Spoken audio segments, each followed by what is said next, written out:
solution in this part of the world, in order to end the colonizing process, to stop it at least, and to bring to an end of it later on, and to open a different future for the Palestinians who are living here, we built this democratic project, which is called the Yafa List. The Yafa List acknowledges the rights of the Jews who are living nowadays here in Jaffa.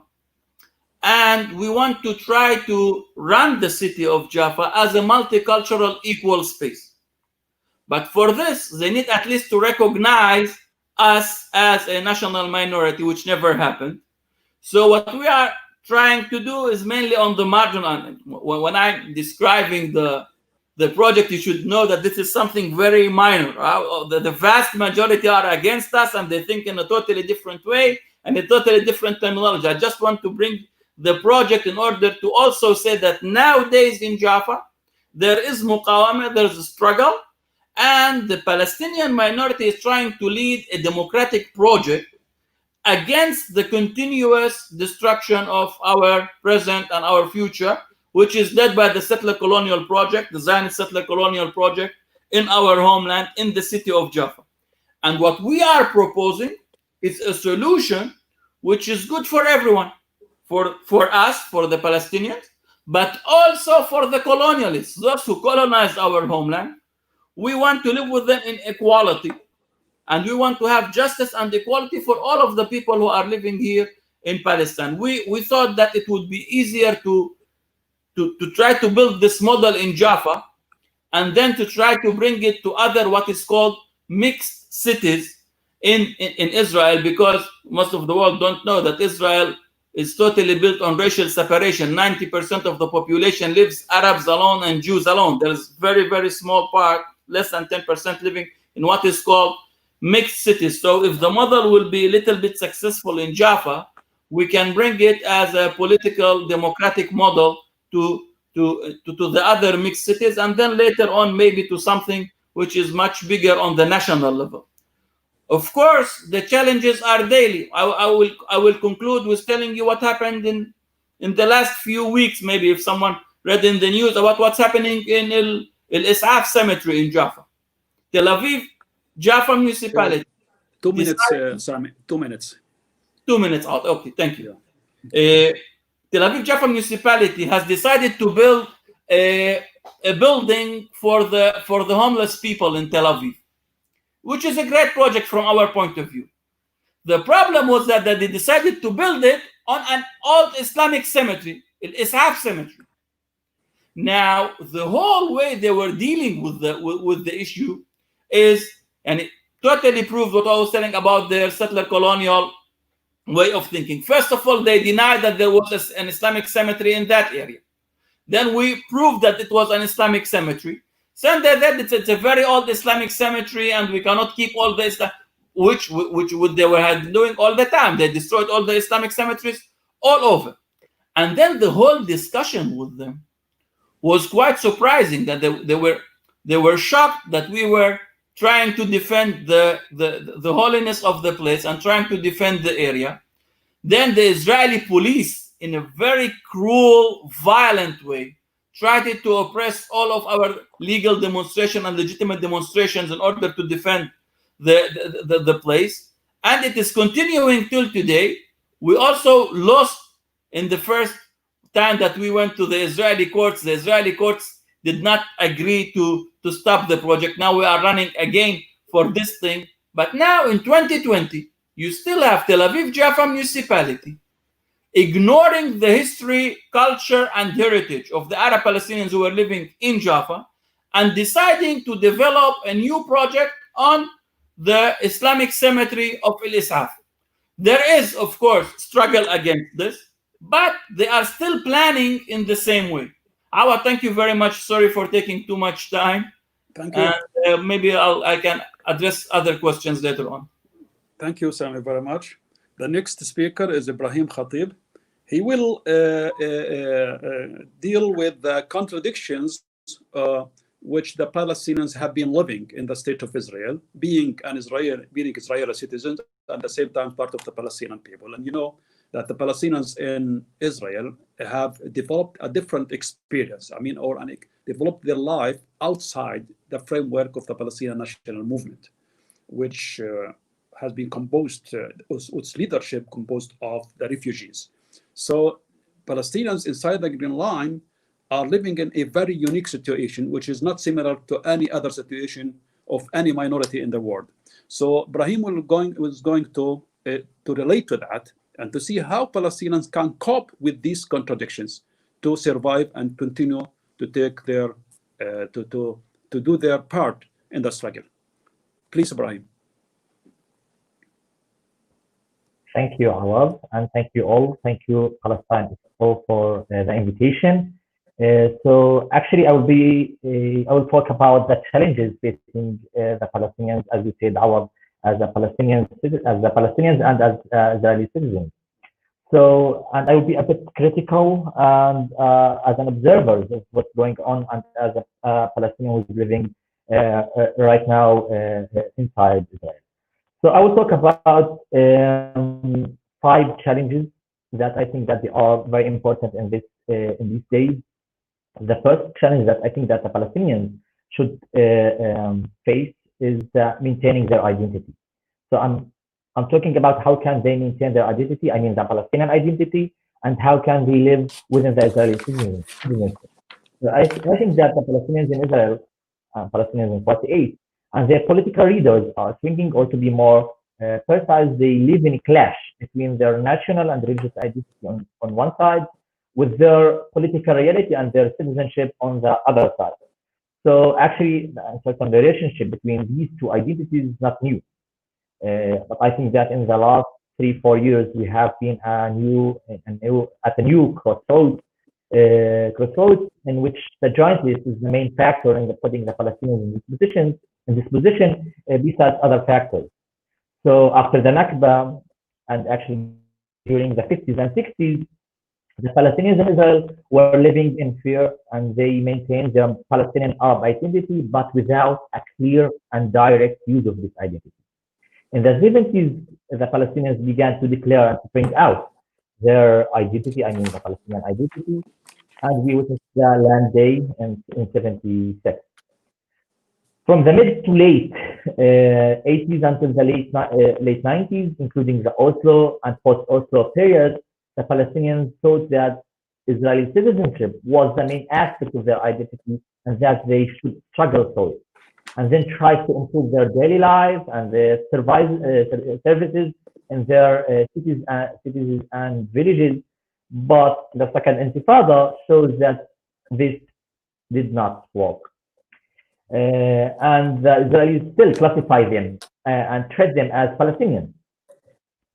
So, and then again, in the last 5 years, a new switch has begun again with the joint list, bringing the Islamic movement out of the law, the decline of the Palestinian resistance, and the stable reality in regard of the Arab-Israeli conflict. For all of these reasons, as well as others, the Palestinians, the Palestinians, 48 Palestinians, began to care about their daily life and their economy, and put their identity and their struggle as part of the Palestinian people in a second degree. So, and the joint list as a list that seeks to get more voters in spite of the belief of some of leaders, adopts this speech of daily life demands of the people and improving the economic situation of the Palestinian citizens, but neglects the political and ideological issues related to the conflict.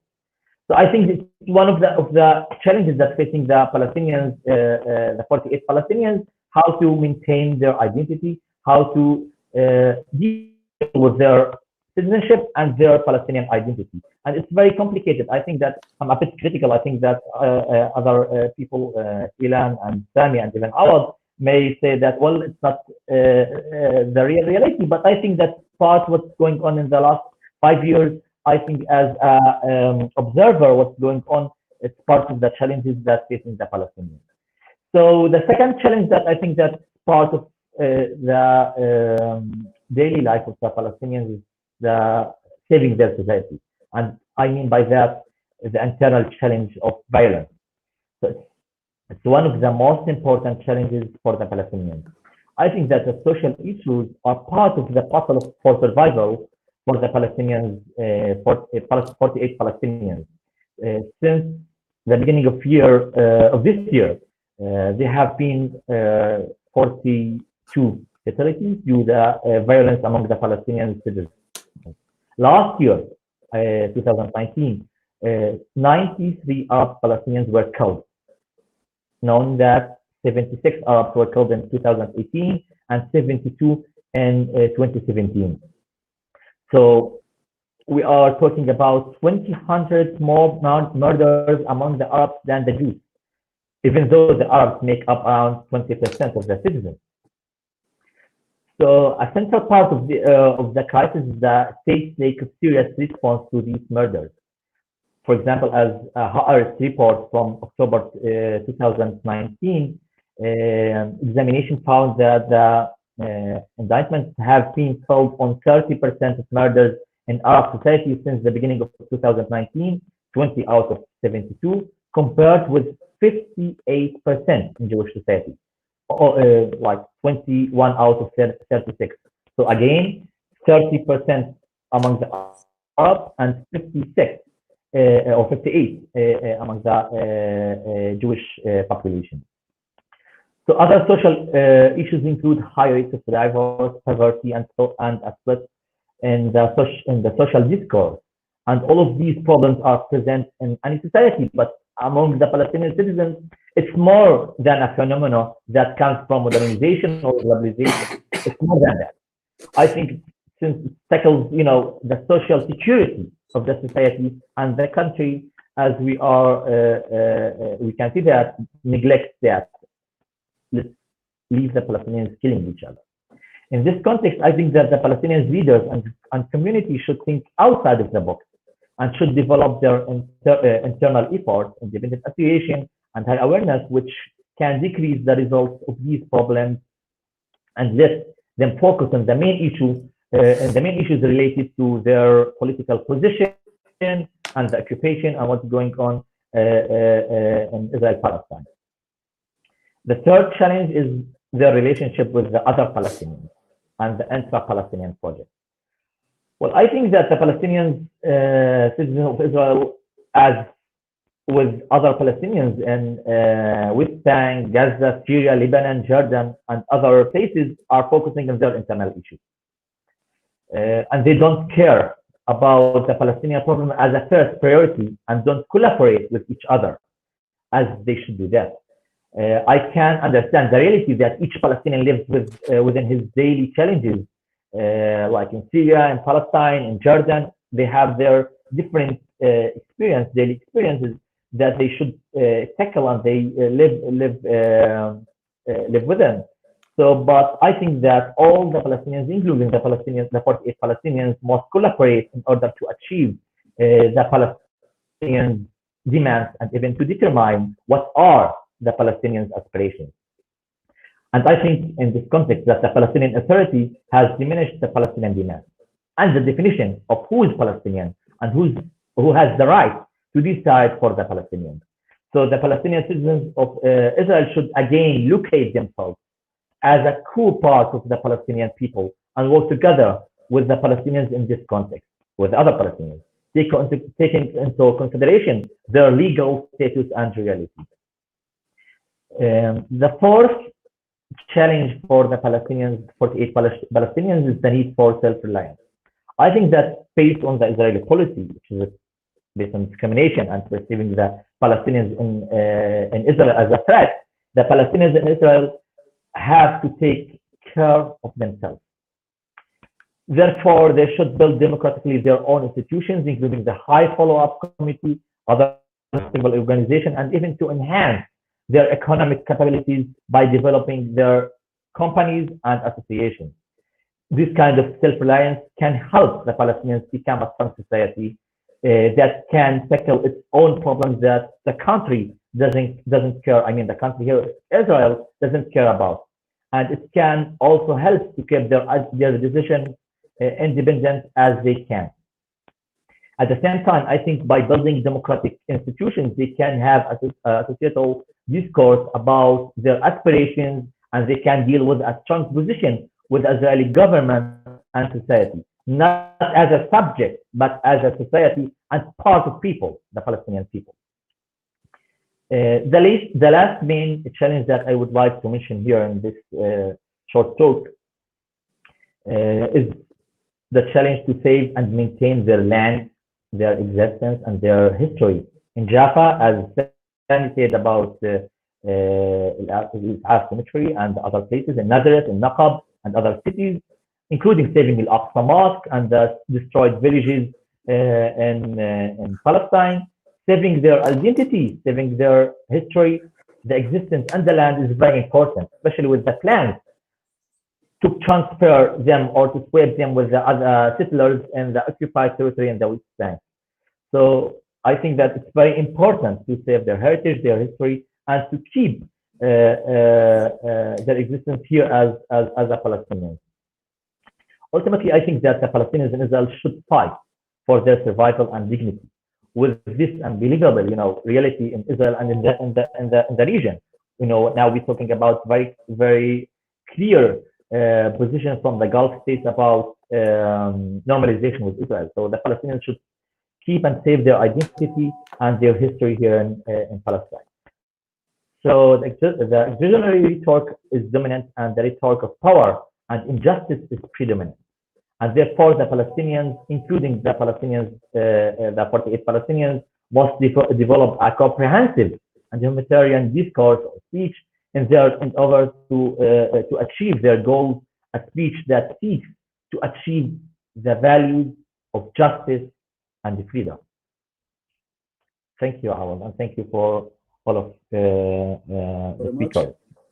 Thank you very much. Okay, we have received a couple of questions from the audience, and it keeps going on. It seems that I thought of asking similar questions, in fact, but I will read them to you so that all of you, if you want, you can try and answer them. We still have 15 minutes, I think, or 20 minutes. As you know, at 2:30, we will end this seminar. So the first question is it possible for Palestinians in 1948 to campaign for the Palestinian refugees and those in Gaza, West Bank? Another question, are 48 Palestinians politically closer to the liberation movement or Israel? And the third one, can 48 Palestinians expect equality inside Israel? And my question, I will add another question, my own question, is that recently Palestinian academics and intellectuals, as well as activists, think that Palestinians inside the Green Line, inside Israel, can play a crucial role in the Palestinian national movement. My question is, do you think that real Palestinians inside the Green Line can play such a role? And what constraints and what opportunities do they have? I mean, do they face if they want to play this role? Please, who wants to start? I mean, you have to answer, between 3 to 5 minutes maximum, because otherwise we will run out of time. If it's possible, even 3 minutes, 4 minutes. Sami, you should start. Okay, thank you. Thank you for the questions. In 3 minutes, what I can say, I will try to address a few questions together.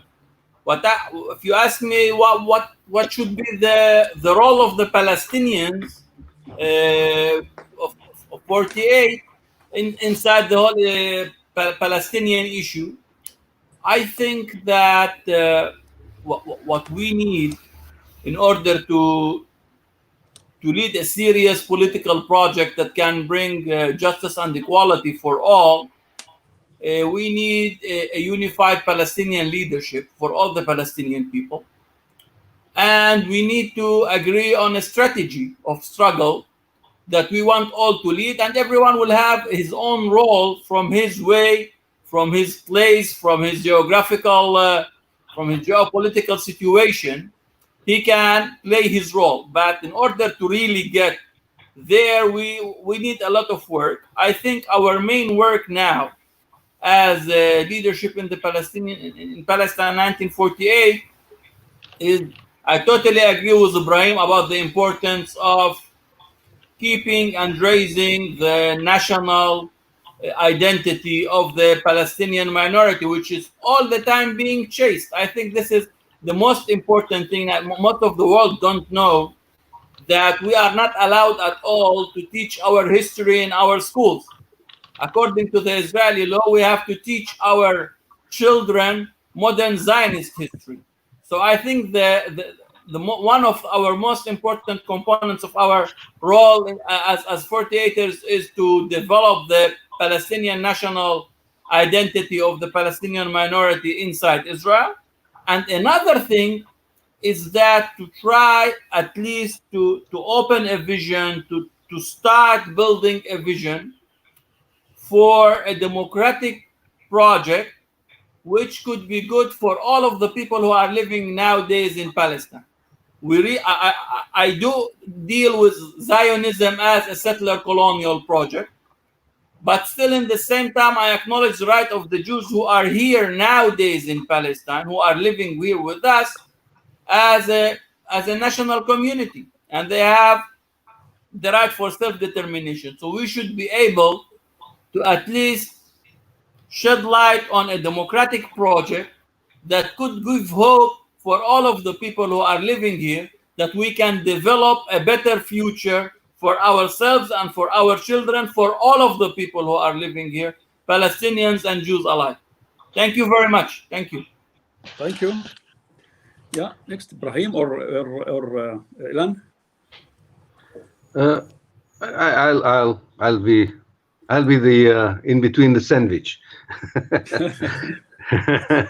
Two Palestinians. It's a great honor. I totally agree with Sami, and Ibrahim also mentioned, I think, part of it in his own contribution. I think it really, the more profound answers to this question have to do not just with the Palestinians inside Israel, but with the Palestinian liberation movement altogether. One of the greatest success of the Zionist movement was fragmenting the Palestinians to different political groups that throughout the years developed their own agendas. We need the Palestinians as a people, as part of a liberation movement, to redefine what liberation means in the 21st century. What is the vision for the future of, let's call it even post-colonial Palestine? You need an end game in order to decide what you do tomorrow. And I think that a united Palestinian front would be a new kind of political development, which will open a space, an option for the Palestinians inside Israel to play probably a more central role in the all-Palestinian national activity. And for that reason, I think that a framework of a one democratic state is the only vision that can unite the Palestinians and also give guidance to anti-Zionist Jews like myself inside Israel and the international solidarity movement with the Palestinians to create an effective liberation movement which is adapted to the realities of the 21st century. Just the second question, or was it the third? I don't remember, with which I will finish.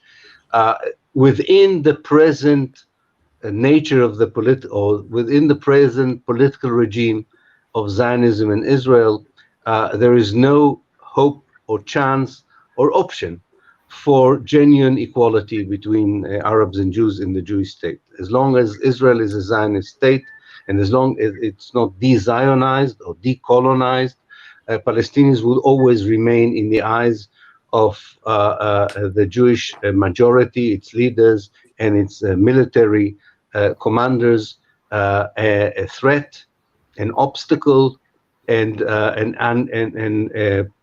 second, if not third-rate citizens.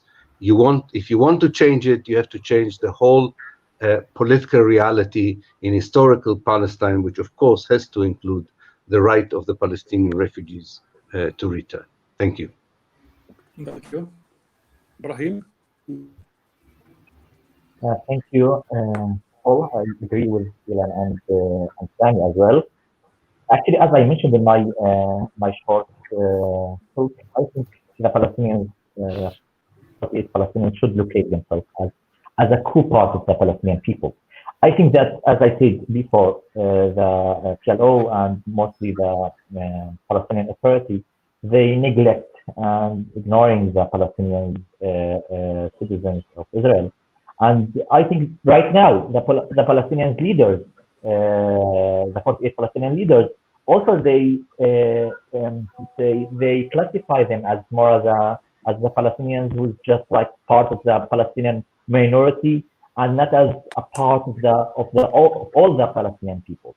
And I think that they should, these leaders, and even I'm looking for a new generation of leaders that locate the Palestinians back to the Palestinian people and to be very important part of the Palestinian project. And I think the second thing is the collaboration with the other Palestinians.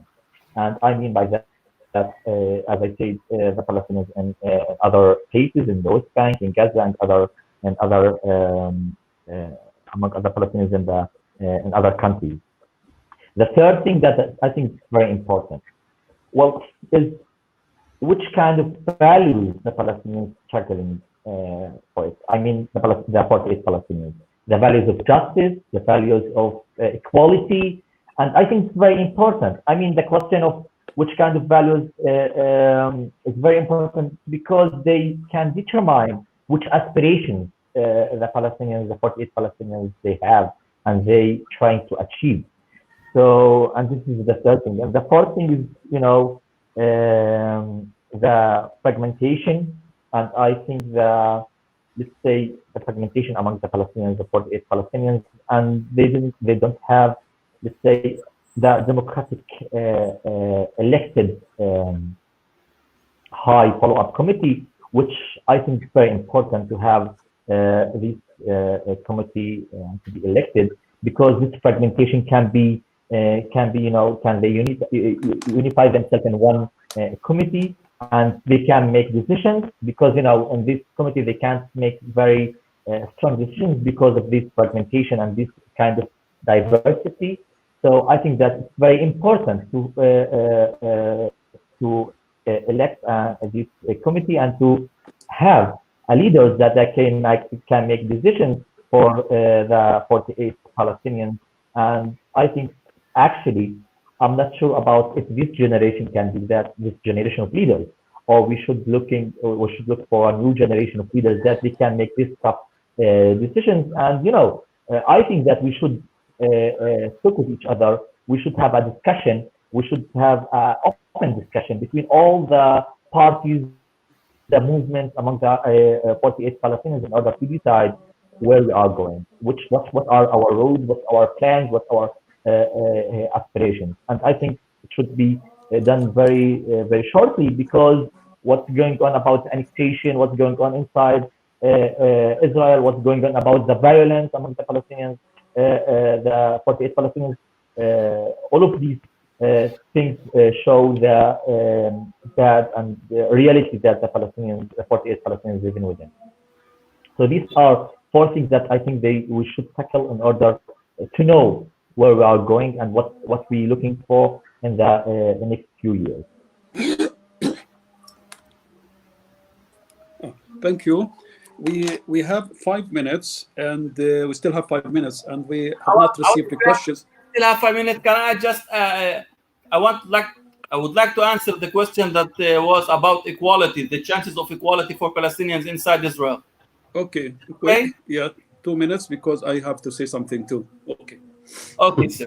I think it's a very important question. I think that by definition, Israel, while it's wanting to define itself as a Jewish state, So by definition, it cannot bring equality between all the citizens.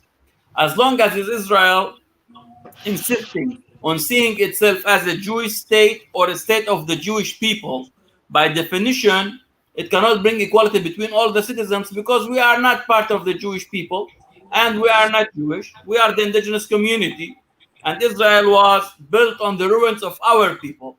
Now, the equilibrium is very clear. Israel, by definition, prefers the Jews in Palestine on all of the other people. Now, so the state theoretically and practically cannot bring equality between all of the people which is living within it.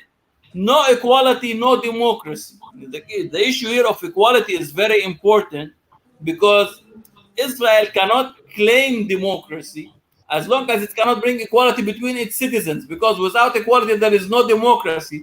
So this is a very, very important point, I think, and we should all, when we are talking about Israel, think about it. Thank you very much. Thank you. So I will say something, try to help answering some questions, and try to conclude the presentation today. As for the what others or what Palestinians outside expect of the Palestinians inside the Green Line, whether they can just keep preoccupied with their special agenda, or can play a greater role in the struggle of the Palestinian national movement or the Palestinian people in general. I would say that until recently, in fact, when Israel used to present itself as a democratic state, Palestinians, it was not easy, I mean, to act or to react to this policy. But now, after Israel has openly declared that it's going to be an apartheid and colonial state, and without disguising that is, Palestinians who have been struggling for equality inside the Green Line is not going to get that forever, as long as Israel is a Jewish state and as long as Israel is a colonial state. So, I mean, the contradictions that the Zionist project has created among Palestinians inside the Green Line, I mean, we are expecting to dissipate. I mean, why? Because no hope of equality. Israel has already said through the nation state, apartheid nation state law, the apartheid law, that you are not equal citizen and you are not going to be equal citizen ever.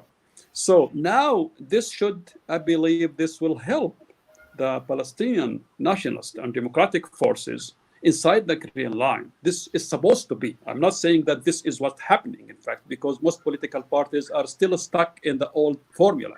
But we are expecting, as a result of this Israeli policy, that Palestinian critics will, I mean, move to another stage of struggle, and through first analyzing the state of Israel as an apartheid, as a colonial state, not only in the West Bank and Gaza Strip, but in the entire Palestine.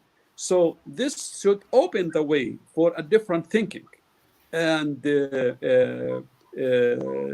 of course, this also is up to the behavior of the Palestinian national movement in general, because if the Palestinians outside can unite, this will help Palestinians inside the Green Line. But as you know, the Palestinians inside the Green Line since 1948 did not wait for the Arabs outside, from Arab regimes or even Palestinian national movement, to liberate them. Although there were hopes, there were dreams, in fact, that Arabs can one day liberate them. But you know, in the last few decades, Palestinians have taken their own matters in their own hands, and they have built their political parties and movement. And there is a young generation who is more assertive of their national identity, more proud of its history and narrative, and they are really thinking outside of the box. And this is the hope that we are thinking that can develop into a political movement or movements that can challenge the entire system in Palestine, the apartheid colonial system. This is something. And you know that Oslo has taken out the Palestinians inside the Green Line out of the conflict, and we were related as a domestic issue, domestic Israeli issue. So now Israel is telling us clearly that you are as Palestinians as those in the West Bank. You are enemies as those in the West Bank and Gaza Strip.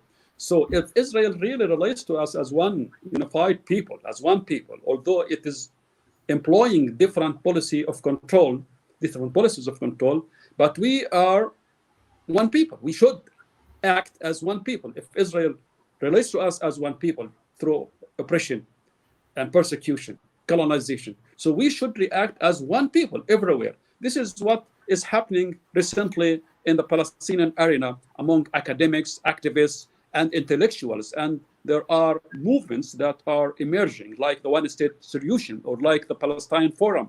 For example, the Palestine Forum recently has issued a petition calling for the re-election of the Palestinian National Council and the reconstruction of the PLO and the inclusion of the Palestinians inside the Green Line in the Palestinian National Council. This is for the first time a respected forum, Palestinian forum, that calls for the inclusion of the Palestinians inside the Green Line in the Palestinian National Council, take part in the elections and to be representative. So the fragmentation that the Zionist movement has employed against Palestinians in general now should be end. Now it is the time for Palestinians to start thinking in a different way and should approach the struggle in a different way.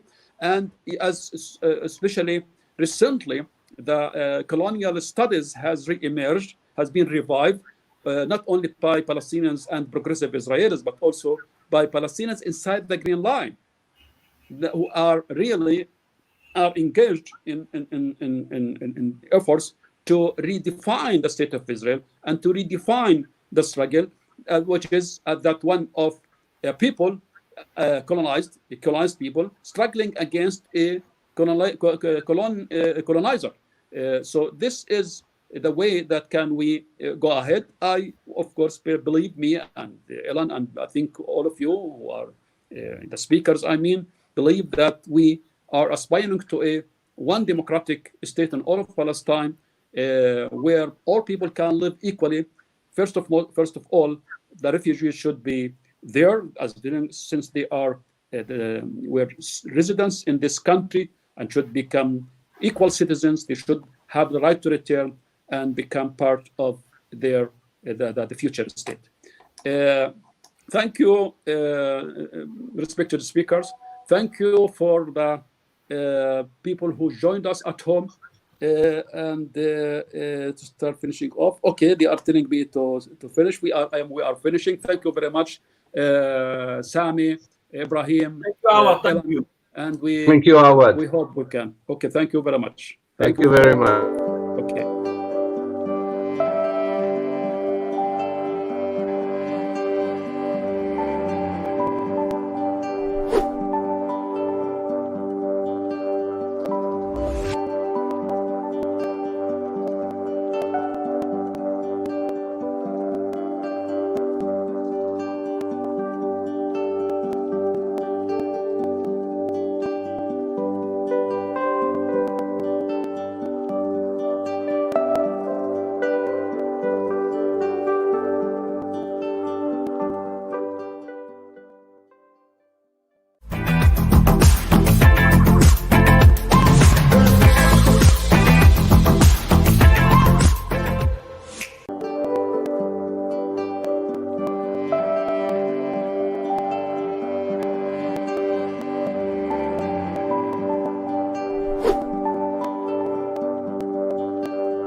موطني موطني الجلال والجمال والسناء والبهاء في رباك في رباك، والحياة والنجاة والهناء والرجاء في هواك في هواك. هل أراك سالما منعما وغانما مكرما، سالما منعما وغانما مكرما. هل أراك في علاك تبلغ السماء تبلغ السماء. موطني موطني موطني موطني. الشباب لن يكل همه أن يستقل أو يبيد أو يبيد. نستقي من الردى ولن نكون للعدا كالعبيد كالعبيد. لا نريد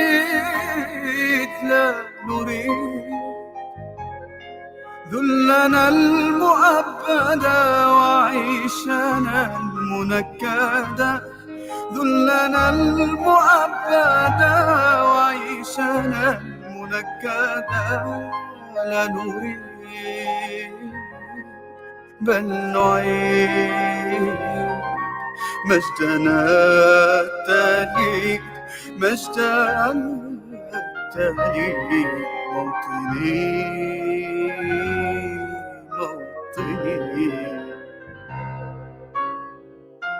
موطني موطني.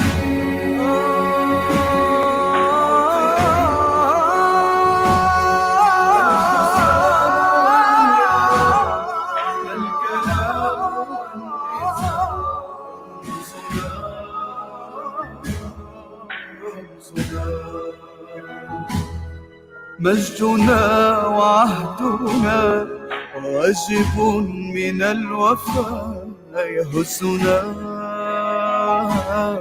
يهزنا. عزنا عزنا غاية تشرف وراية ترفرف، غاية تشرف وراية ترفرف. يا هناك في علاك طاهرا عيدا.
So good afternoon, everybody, and good afternoon to everybody tuning in online, and welcome to Palestine Expo 2020 online.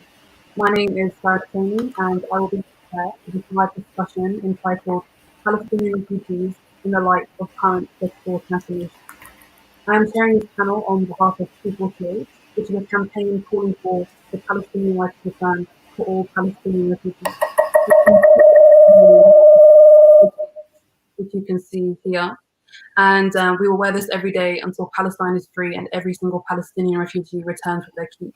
To find out more about Q48 or to wear Q48 alongside us, you can visit our website, which is www.q48.com, or our social media, which is at official Q48.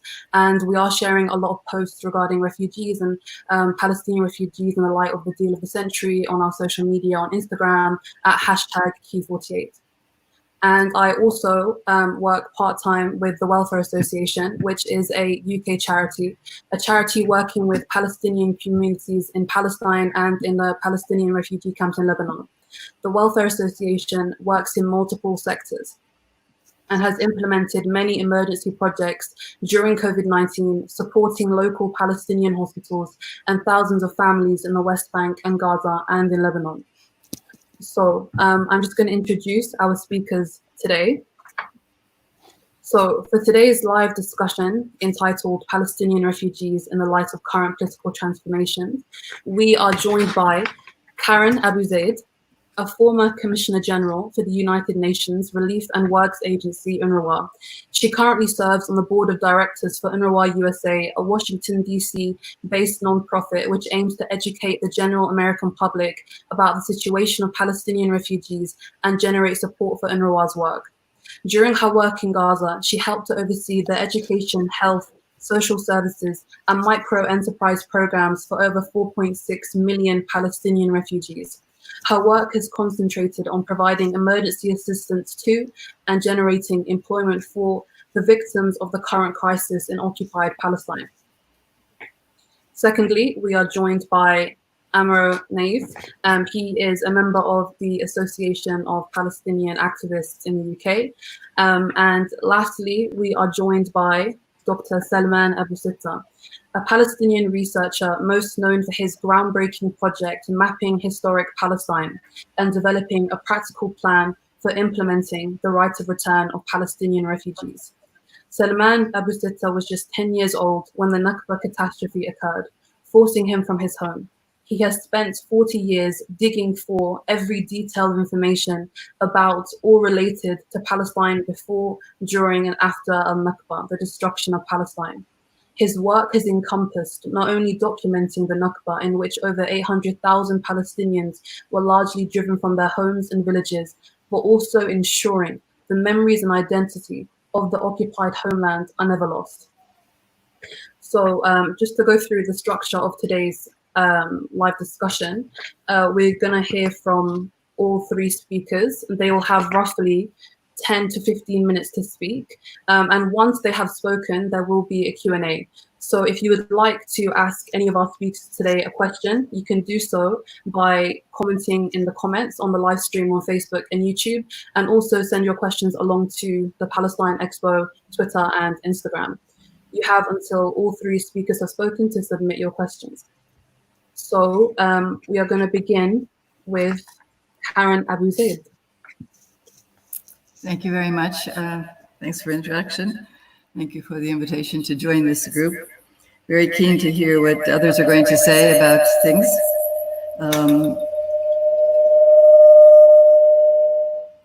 There's very bad feedback on the noises here. Yes.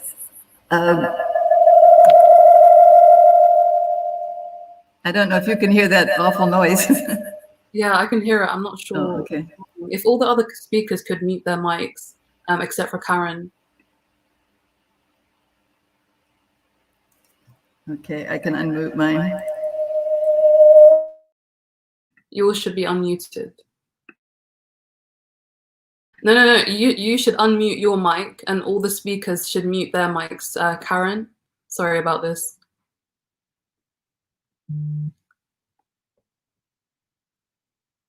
No,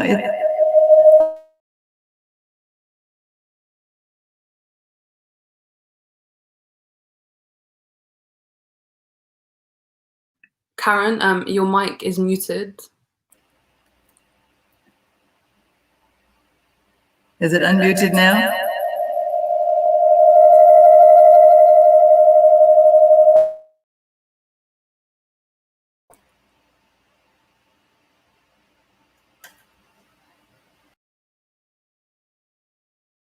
Okay, I think we're going to start with Salman instead, just because there seems to be a technical issue.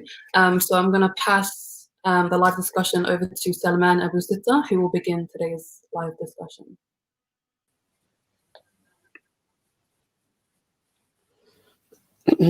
So, Farah, you want me to start now? Yes, please. We're just having a few technical You want me difficulties. to start now, Farah? Yes, please.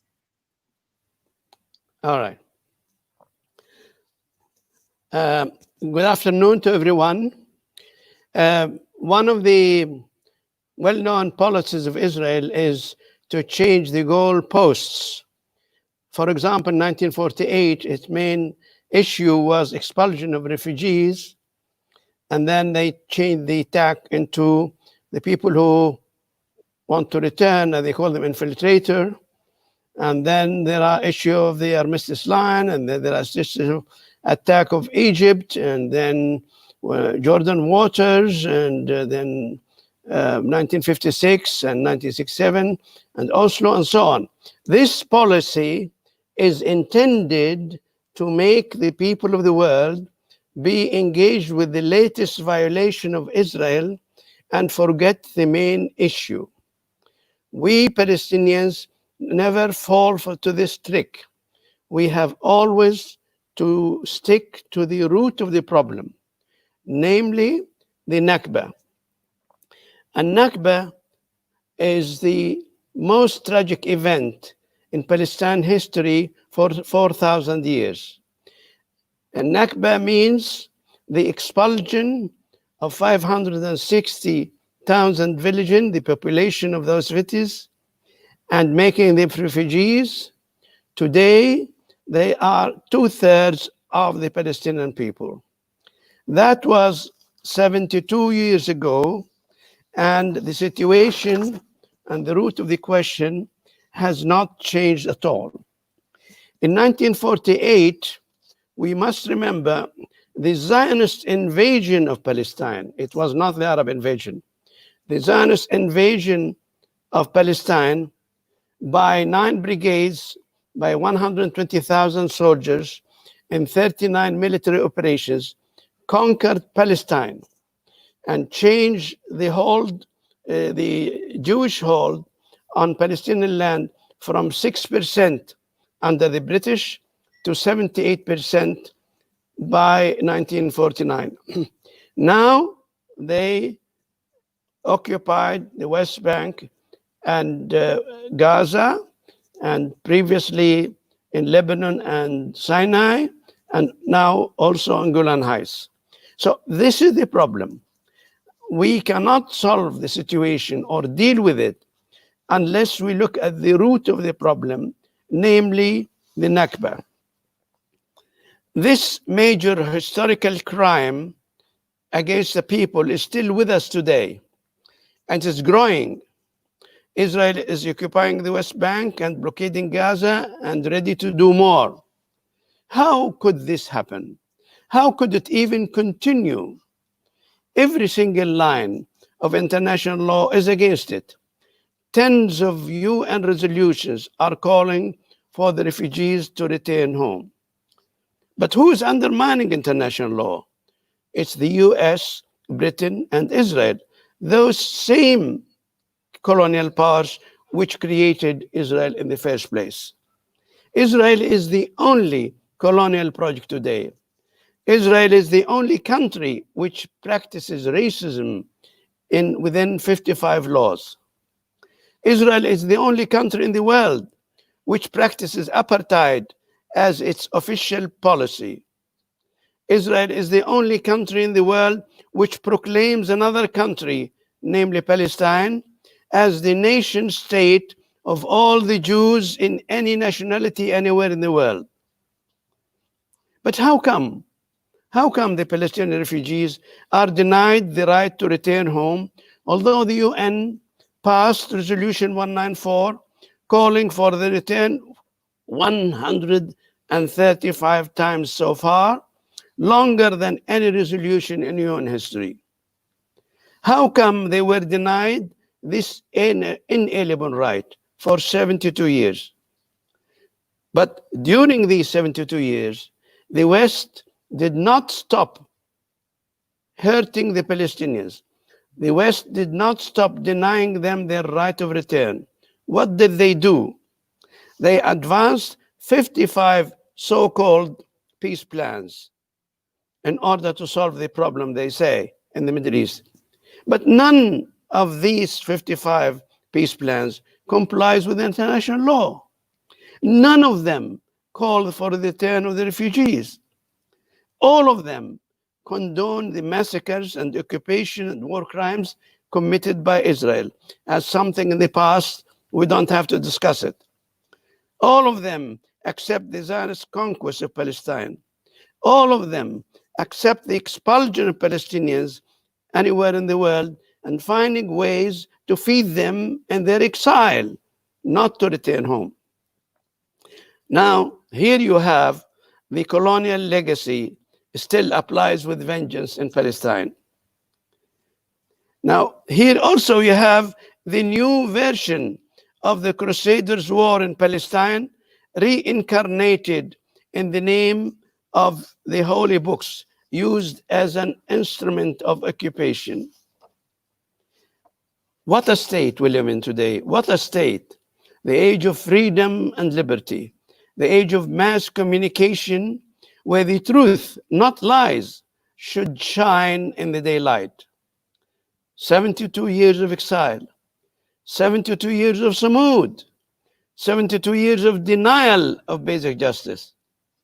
But it is the sign of the resilience of the Palestinian people who refused to be carved away from their homeland by European settlers who came to their shores in a smuggler's ship in the middle of the night.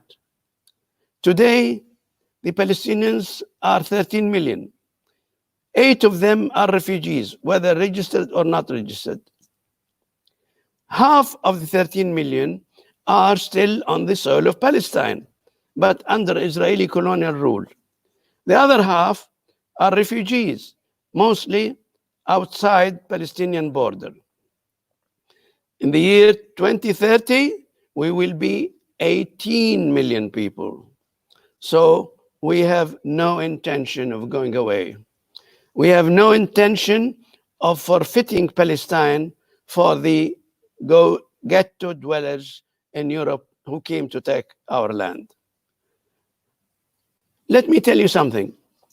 When we talk about the right of return, we don't dream of the right of return.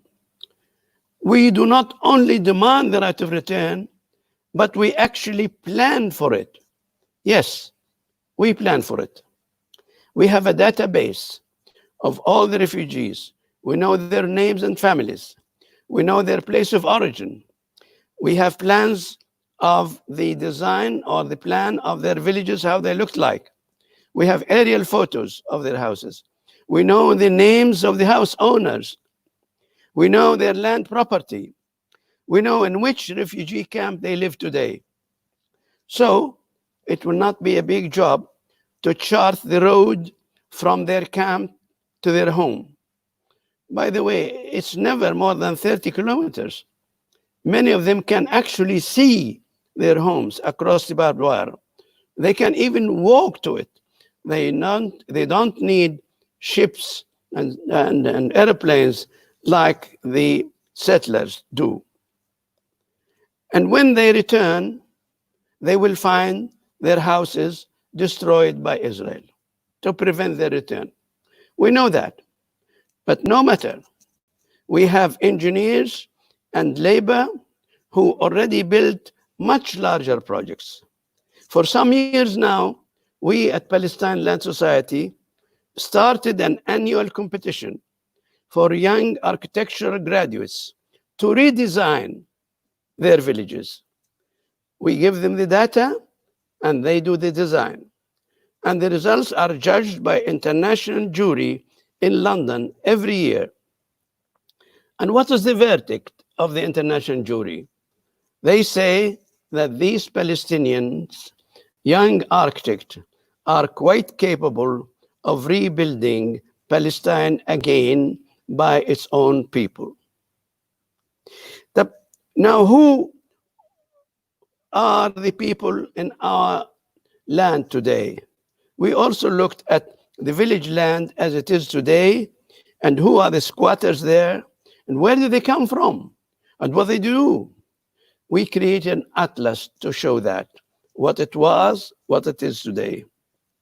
And we found, contrary to many of Israeli lies, that the refugee village lands are still empty. I say empty. As an engineer and planner, I say empty. How is that? 87% of Israeli Jews are still live in only 12% of Israel's area. Most refugee land outside 3 major areas are still vacant or sparsely populated by the kibbutz. The kibbutz comprise 1 to 2% of Israeli Jews, and their numbers are dwindling now. They are older, and there are no new people coming in. And then who controls all this land? Israeli army controls 88% for military purposes.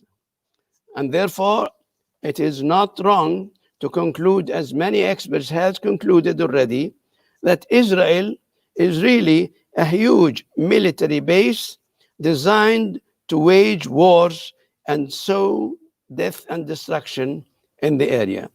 So it's an army which has a state. Take the Gaza Strip, for example. This is the largest open prison on earth, the largest sustained war-created concentration camp. Today, it has 2 million people. People keep talking about that, but the Western media doesn't bother to explain why it is crowded. It is crowded because Israel committed war crimes and they depopulated 247 villages in southern Palestine. Their land, their villages were in half of Palestine, southern part, 50%. Israel crammed them in what's called now Gaza Strip, which is 1.3% of Palestine. So the people who lived in 50% of Palestine, now they crammed to be living in 1.3% of Palestine. The density of population in Gaza Strip is at least 7,000 persons per square kilometer. And who lives in the land of those refugees? A few kibbutz. You look at the satellite picture, you find very few kibbutz. And their density is 7 persons per square kilometer. 7,000 in Gaza, and the squatters and settlers are 7 persons per square kilometer. Take my own case. My village is called Al Ma'in. It's right on the barbed wire on the Gaza Strip. We can see our land. The area of our land is 6 by 8 kilometers, owned by my family, Abu Sitta family. There is a kibbutz on it called Nerim. There are 3 others. And Nerim is situated on my father's land. It has 174 registered members in the kibbutz, 174. And how many are Abu Sitta in the Gaza Strip, 1 kilometer away? 10,000. And they are looking at their land by eyesight. So you must have seen the young people in Gaza Strip in the Great Return March, protesting, flying kites, demanding the right to return. They are met by Israeli snipers who killed and maimed hundreds, maybe thousands. And I can tell you the crimes which have been committed in World War II are reincarnated by Israel in Palestine and before the cameras, not in history books. So those young people did not forget their land. And not only them, the other young Palestinians in USA and Europe are doing the same. In mid-May, only 2 weeks ago, I had the pleasure of speaking to 600 young people in one event organized by PYM, Palestinian Youth Movement in the United States. What did they want? Their slogan, they demanded liberation of Palestine and the right of return. So Ben-Gurion hoped that the young would forget. Well, they didn't. And they are as adamant as their father and grandfather on the right of return. And now all our studies led to one conclusion. Every time we turn it around, we come to the same conclusion. This conclusion is there is no legal reason, no geographical reason, no economic reason, no logistical reason to prevent the return of the refugees according to international law. So what's the reason then why they could not return? The reason is Israel's Zionism, racism, apartheid, and occupation. And these must be abolished. These must be abolished. That's the only way for the future. And they must be abolished like all the evils which the world has got rid of since the Second World War. And the Western powers which continue to maintain the legacy of Balfour and in actual fact politically employing suicide in Palestinians, this must stop. And in terms of Palestinians themselves, they will continue in their sumud. They also have to build their community structure, which is now 13 million, as I say, and build a new elected Palestine National Council in which they are to be fully represented. There is a great reservoir of goodwill people in the world. I travel all around from Japan to San Francisco. I see young people around the world who are supporting us, especially from Europe and even from America. The governments of America and Britain are still against us. Regrettably, Australia, for example, Australia was the only country last week to vote against the self-determination of Palestinians. But its neighbor, New Zealand, we had many good friends in New Zealand. The Parliament of New Zealand was the one who enforced Resolution 236, which disallowed the settlements on Palestinian land. So the future is ours. And the young people will never give up their right of return. And our demand, the young Palestinians and the old Palestinians and all the people of free conscience, they have one demand. Palestine is our country, and we must return to it, and return to it we will. Thank you.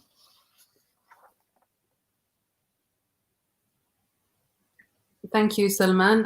We're going to move on to Amro now. Amro is from the Association of Palestinian Students in the UK, and he's going to be discussing the My Return campaign. We're going to be watching a quick video that kind of summarizes the My Return campaign before he will explain it. So if we could please watch the video now. If the petition letter being sent to the United Nations in order to solidify the right of return for the Palestinian refugees represents you, this is your chance to add your signature and make your voice heard. Enter the website at www.myreturn.net. Enter your details, your name, email, and the town of origin from which you or your family were exiled. Fill in the relevant fields to secure your data, then sign in the box. You have only completed half of the steps. To fully complete the form, you must log on to your email and open the email from the campaign. If you cannot find the email, check your spam folder.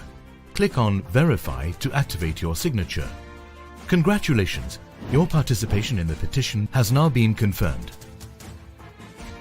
Return. My right. My decision.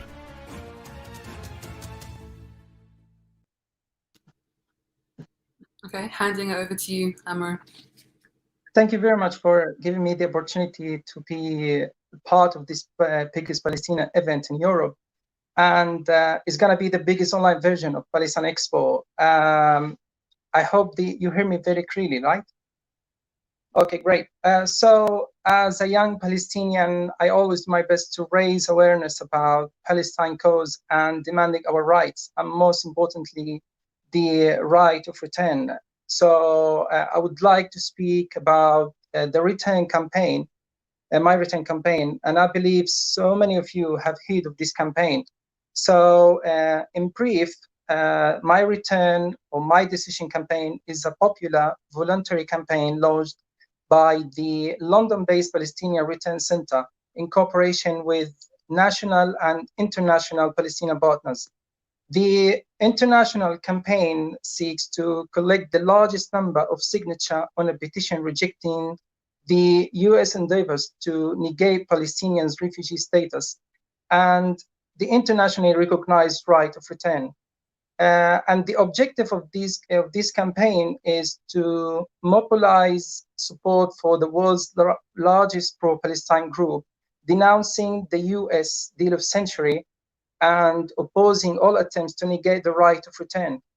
The campaign seeks also to turn such an inalienable right into an international cause. Let me here read to you a text of the petition that the campaign invites people to sign on. So the text is, my right to return to my homeland is an inalienable individual and collective right guaranteed by the international law.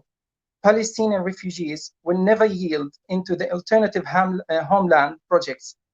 Any initiatives that strikes at the intrinsic foundations of the right of return and negates it is illegitimate and null, and does not represent me in any possible manner. Now allow me to highlight on the legal and historical legitimacy of the right of return. So the right of return is a principle in international law which guarantees everyone's right of voluntary return to their country of origin or of citizenship. A right of return based on nationality, citizenship, or ancestry may be enshrined in country's constitution or law. The right is formulated in several model treaties and conventions, most notably in the 1948 Universal Declaration of Human Rights, the 1966 International Covenant on Civil and Political Rights, and the 1948 Fourth Geneva Convention. The Geneva Conventions, it has been argued, have passed into customary international law, and the right of return is binding on non-signatories to the conventions. The right of return is often invoked by representatives of refugee groups to assert that they have the right to return to the country from which they were displaced. There are various recorded cases in an ancient history where people who had been deported or uprooted from their city or homeland were allowed or encouraged to return, typically when the balance of military and political forces which caused their exile had changed. The Universal Declaration of Human Rights, Article 13 states the following. The first one is, everyone has the right to freedom of movement and residence within the borders of each state. The second one is, everyone has a right also to leave any country, including his own, and to return to this country. The International Covenant on Civil and Political Rights, Articles 12, states the following: no one shall be arbitrarily deprived of the right to enter his own country. And the fourth Geneva Convention, Article 49, states that individual or mass forcibly transfers, as well as deportations of protected persons from occupied territories to the territory of the occupied power, or to that any other country, occupied or not, are prohibited, regardless of their motive. So the Convention of the Elimination of All Forms of Racial Discrimination, Article 5D, the second, states that the individuals have the right to leave any country, including one's own, and to return to one's country. So the United Nations General Assembly adopted Resolution 19.4, resolving the refugees wishing to return to their homes and live at peace and their neighbors should be permitted to do so at the earliest practicable date, and that compensation should be paid for the property of those choosing not to return and for loss of damage to property which, under principle of international law or equity, should be made good by the governments or authorities responsible. So, and the UN resolution urged to apply the right to return as a basic and essential right in international law. It emphasized that the need to allow the willing refugees to return to their homes. The choice is to made by the refugee, not by someone else. So nobody can decide on his or her behalf or to deny this right. It is a hostile act to use force to prevent refugee from returning to his or her homeland. The resolution also calls for the return of the Palestinian refugees and in the earliest possible opportunity, which means at the end of the fight of 1948, when the truce was signed firstly with Egypt in February 1949, and then with Lebanon, and at last with Syria in 1949. Israel's continuous violation of the right of return is a violation of international law itself, which makes Israel liable to compensate the refugees for a physical and psychological loss and the damage of their right of return of their property, all the previous time. So like to conclude, as a young Palestinian from the Association of Student Activism for Palestine, I send my message to youngs and students in the UK and around the world, like to support this campaign, my return campaign. I believe, or everyone who believes in freedom and to share our dreams for a better future for Palestinian refugees, please join the global team of dedicated volunteers of this campaign. Let's be part of international campaign bringing together all Palestinians nationwide and overseas. The goal of this campaign is to collect 1 million signatures to be sent to the United Nations General Assembly, which emphasize the reject of any deal that would ignore the right of return of or any of the Palestinian rights. Around more than like 200 parliamentarians around the world supported the campaign. Also, media platforms, international figures, everyone were supporting this campaign. And about 325,000 signatures were collected in just 4 months until this moment. So I urge you all, youth, elders, everyone who can participate in this campaign and sign for this campaign to get the 1 million signatures, and then to deliver these to the General Assembly, so no one can decide on our behalf to return to Palestine or not. Thank you very much for giving me this opportunity to speak about the campaign and to represent also about the student activists in the UK. Thank you very much. Thank you, Amr. Before handing over to Karen, I just wanted to remind everyone at home that you still do have the opportunity to submit any questions you have for our speakers. You can do so by writing your questions in the comment section of the YouTube and Facebook live stream, or you can ask your questions directly on Twitter and Instagram at Palestine Expo. We are still waiting for Karen, just a few technical difficulties that are being cleared up. So we have one question from the viewers at home. And the question is, In which ways can the general public help facilitate the Palestinian right of return? So in which ways can the general public help facilitate the Palestinian right of return? So I'm going to pose that question to Amro and Salman. Shall I answer now? Yes, please. Yes, I think it is the duty of every person of good conscience to stand on the side of justice. Justice is universal. Justice is not the property of few denied to others. So if I'm now speaking about the public in the United Kingdom, for example, they have done great work. I am proud to be one patron of Palestine Solidarity Campaign, and we have thousands of members who are solidly behind the inalienable rights of Palestinians. What they do is talk to their MPs and ask them a simple question. Are you on the side of war crimes or on the side of justice? Are you on the side of killing people, taking their land and killing them? Or are you on the side of justice? So if you are on the side of justice, the MP has to apply pressure with his colleagues in the parliament against the government, even though the government may be of the opposite party.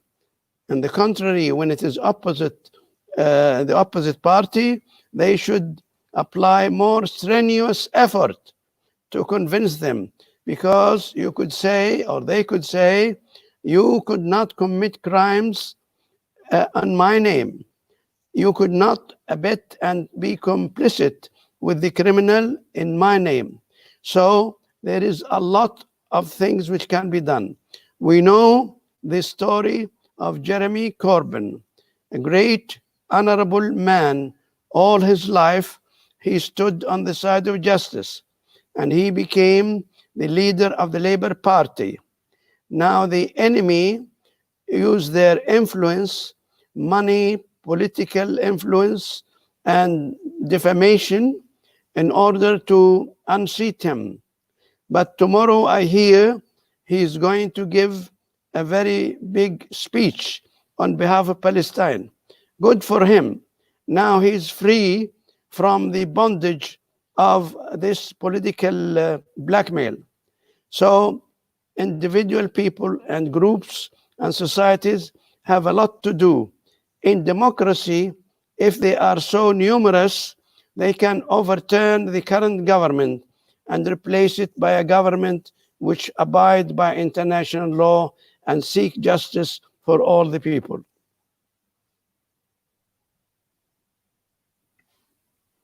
Amro, would you like to respond to that question?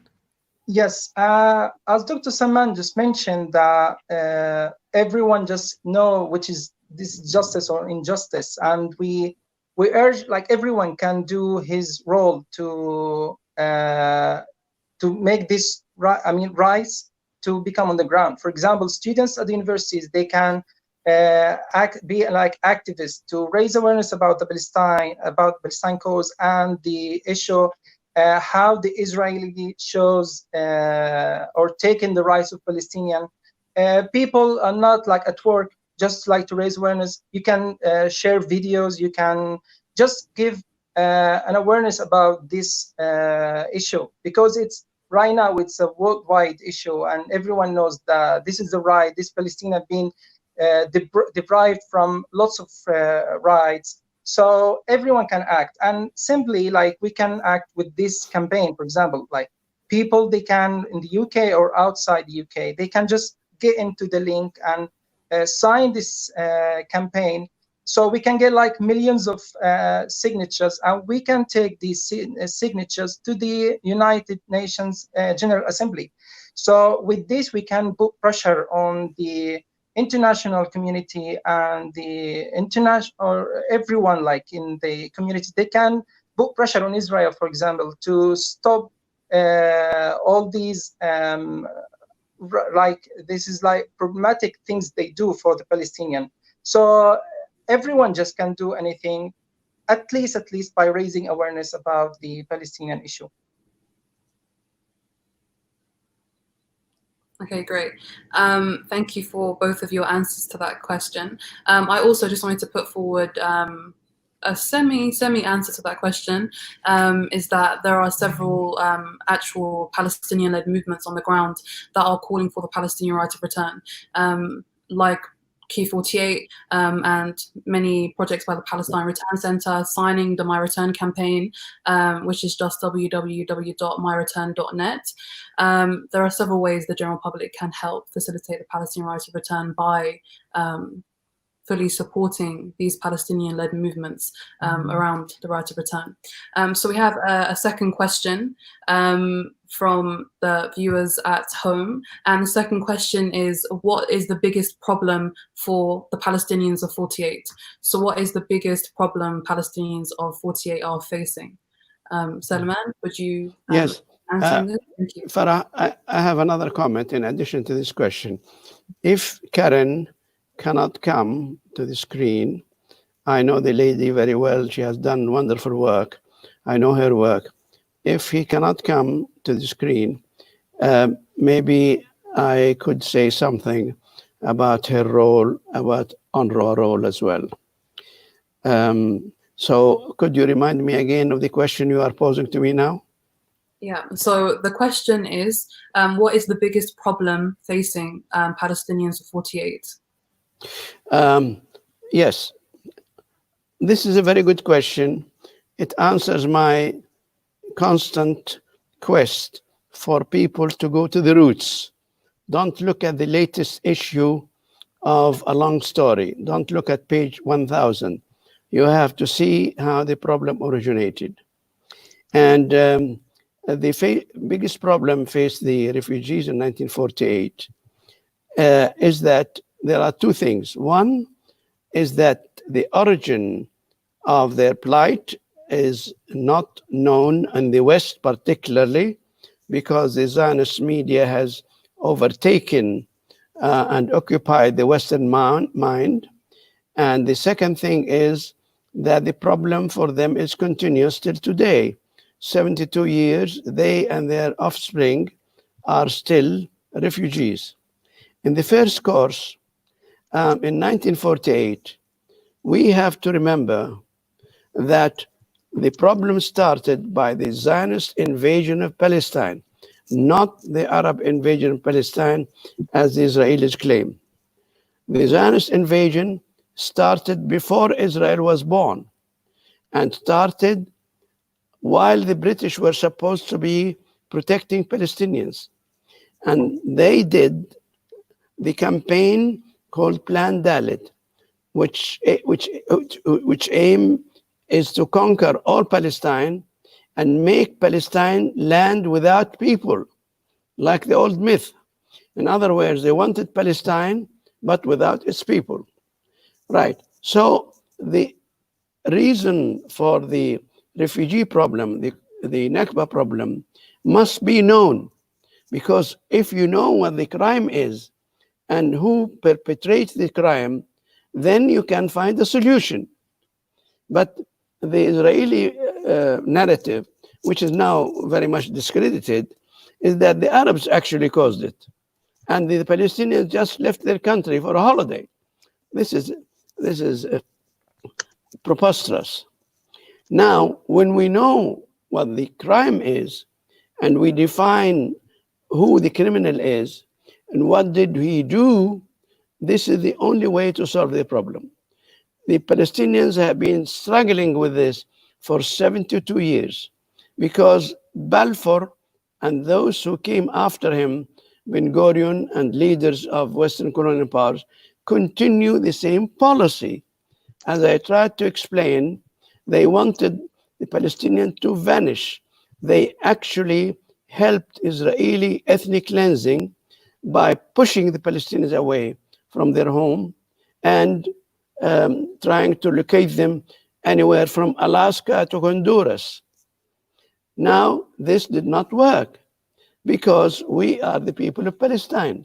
We are no different from Egyptians, 7,000 years old, from the Syrians who are 5,000 years old. You cannot create a vacuum, a pit between Cairo and Damascus, and suddenly you call this is the ghetto of Poland and Russia. This is preposterous. And so the fact that there are 72 years of this case, some people say it's about time that you accept what's happening. But I say in the reverse. The reverse is we have been 72 years refusing to accept that we depart away from our home. We have been subject to 5 wars and hundreds of raids and 50 veto resolutions by United States against our rights. We're still here. We're growing. Half of our people are on the soil of Palestine. And as you have seen about an hour ago, people talked from Sami Shihada from Jaffa. We will never go away. So let me go back again. The young people today in Palestine comprise 70%. Half of the Palestinian people are born after Oslo. They don't know what it is. And they have been denied the right to know about their country, Palestine. They should learn about their country. They should campaign like Amr. And I know tens and hundreds of youth groups everywhere, SJP, PYM, all kinds. They are still very active, and they are born fresh, and they are not even born anywhere near 1948, yet still they know their identity and have no intention of giving it up. Like Amr and now Farah. I hear young people talking about Palestine. So keep doing that. Don't give up. Thank you. Thank you. I just want to read Karen's bio again and hopefully take up Salman on his offer to speak briefly about Karen, as we've been unsuccessful in trying to fix those technical difficulties. So Karen Abu Zaid is a former Commissioner General for the United Nations Relief and Works Agency, UNRWA. She currently serves on the board of directors of UNRWA USA, a Washington, D.C. based nonprofit which aims to educate the general American public about the situation of Palestinian refugees and generate support for UNRWA's work. During her work in Gaza, she helped to oversee the education, health, social services, and micro-enterprise programs for over 4.6 million Palestinian refugees. Her work has concentrated on providing emergency assistance to and generating employment for the victims of the current crisis in occupied Palestine. So on to you, Salman. Take over, please. Yes. I wish Karen was with us here. She has done wonderful work during her post as the Commissioner General of UNRWA. What is UNRWA? We all speak about Resolution 194. It was passed on 11th of December, 1948. The significance of that date is that one day earlier, 10th of December, 1948, the United Nations passed the Universal Declaration of Human Rights. And therefore, next day, the United Nations agreed and passed Resolution 194. Resolution 194 doesn't give us any new privileges. It simply reiterates and affirms the position which is in universal law, that anyone expelled or even left willingly from their home, they have the right to return to it. So that's the law. But Resolution 194 has 3 elements. First element, which is famous one in paragraph 11, says that refugees should be allowed to return home and to be compensated. That's number 1. Number 2, that United Nations will establish a relief agency to look after the refugees until they return home. The third element of Resolution 194 to establish United Nations, established UNCCP, United Nations Conciliation Commission of Palestine. Its job is to facilitate the repatriation of the refugees to their homes. Okay, so what happened is that this resolution is a sign of the duty of the United Nations, which was the guardian of Palestine after the British, that the Palestinians' rights should be maintained. And Israel, in the negotiations in Lausanne from 1949 to 1950, under the banner of UNCCP, tried every possible way to delay the return of the refugees. At first, they said, we'll admit 300,000, because the United Nations told them, you cannot be a member of the United Nations unless you accept Resolution 194. They wiggled their way out of it, and they did not implement 194, item 1. But they accepted that UNRWA should take care of the refugees, not out of mercy and good feeling, because under international law, they are responsible for feeding and housing the refugees whom they created. So they were happy to see that the United Nations will take care of that. The third element, which is the United Nations Conciliation Commission of Palestine, it worked for a number of years to facilitate the return of the refugees. Israel put all kinds of obstacles in it. Although it is still active, theoretically it has an office in the United Nations, and it produces a report every year. We could not implement the right of return this year. So the international mechanism under international law is in place. Now we have a new angle. The Israelis and their American supporters, what they did is they found that UNRWA is the only operating item of Resolution 194. So they started to demolish it.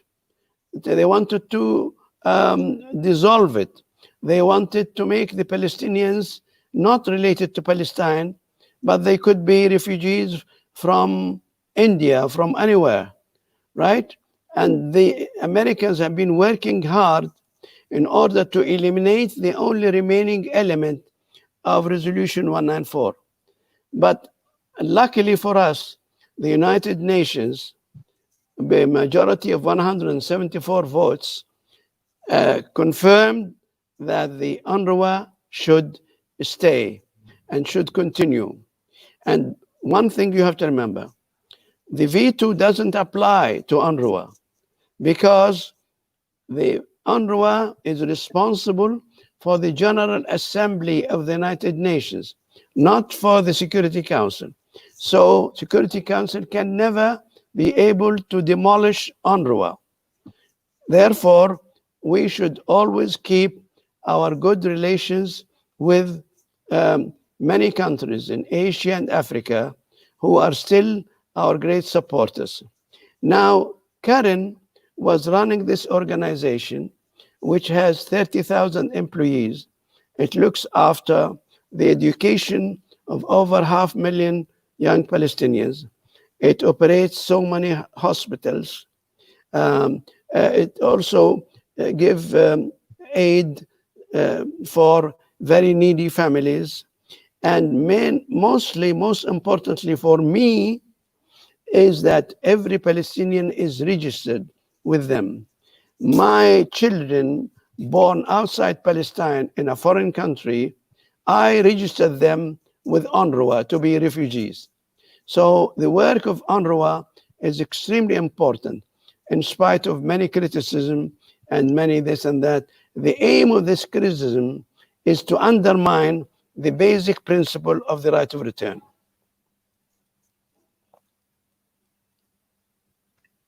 Thank you, Salman.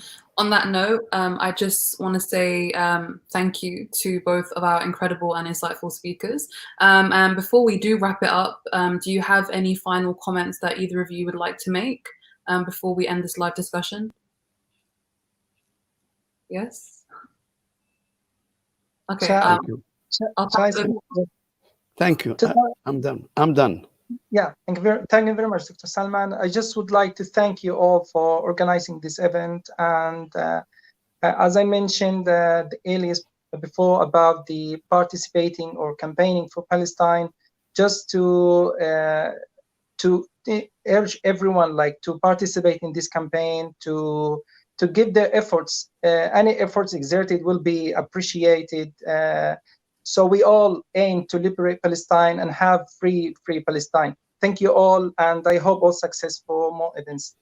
Keep doing that, Amr. Keep doing that. You people have 60 or 70 years to live, and we leave Palestine in your hands. So take care of it.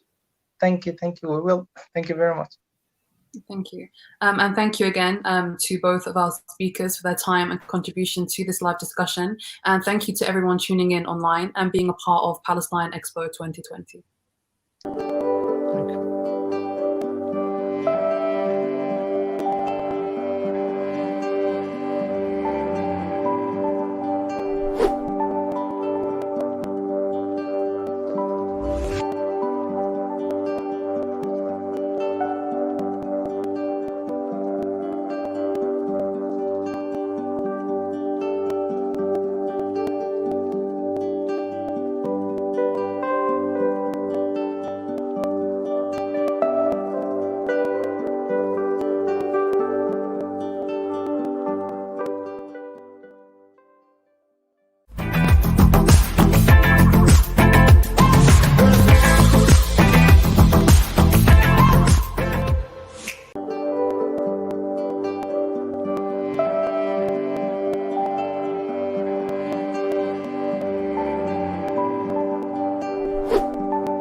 فلسطيني أنا اللي اسمي يكفيني، أنا الصامد على أرضي ورافع للسما جبيني. فلسطيني فلسطيني فلسطيني فلسطيني أنا اللي اسمي يكفيني، أنا الصامد على أرضي ورافع للسما جبيني. فلسطيني فلسطيني فلسطيني ويا نيالي عزيز وراسي بالعالي، وحب بلادي طوالي بدمي وبشراييني. فلسطين ولهون وبس عمودي هالوطن ينمس، أنا روحي فدا للقدس لبي لو تناديني. فلسطيني فلسطيني أنا اللي اسمي يكفيني، أنا الصامد على أرضي ورافع للسما جبيني. فلسطيني فلسطيني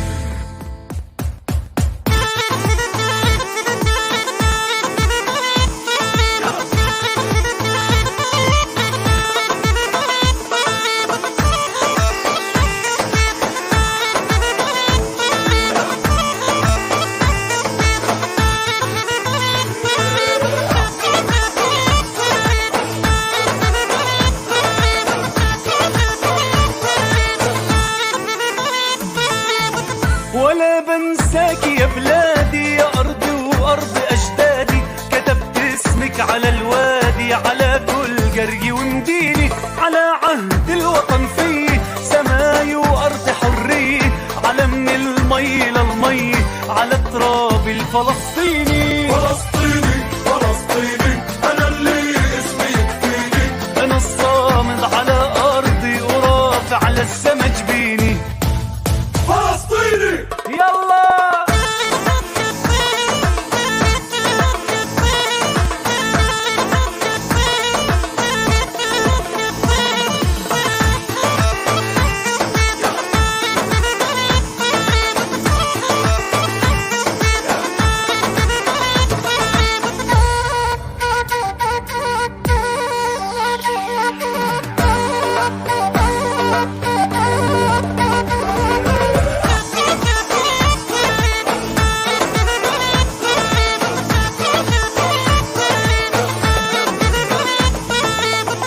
أنا اللي داري أفديها بهالدنيا وما فيها، وتطلب روحي أعطيها فداها عمري وسنيني. فلسطيني رايتنا وقوتنا وحدتنا بهالكوفية عزتنا، يا بي محلاها بيداني. فلسطيني فلسطيني أنا اللي اسمي يكفيني، أنا الصامد على أرضي ورافع للسما جبيني. فلسطيني فلسطيني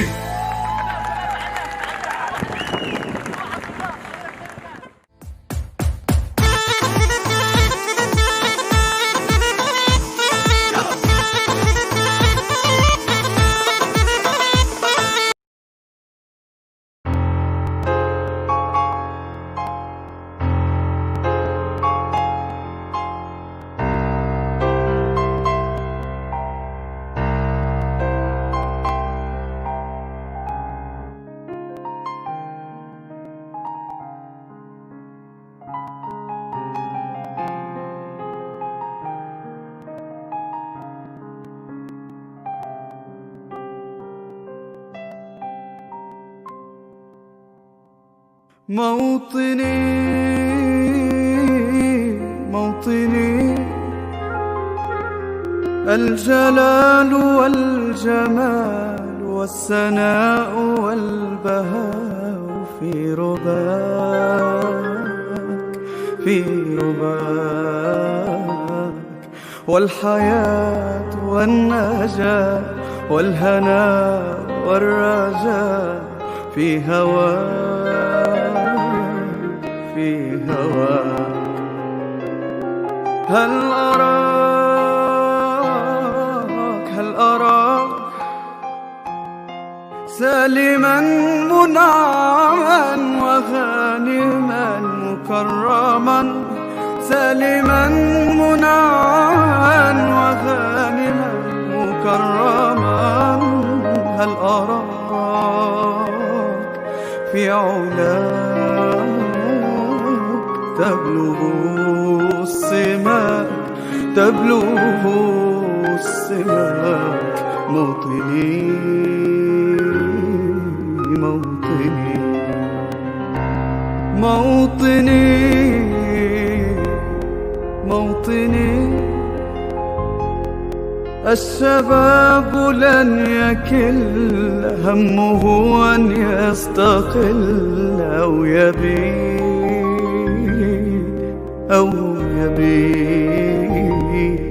نستقي من الردى ولن نكون للعدا كالعبيد لا نريد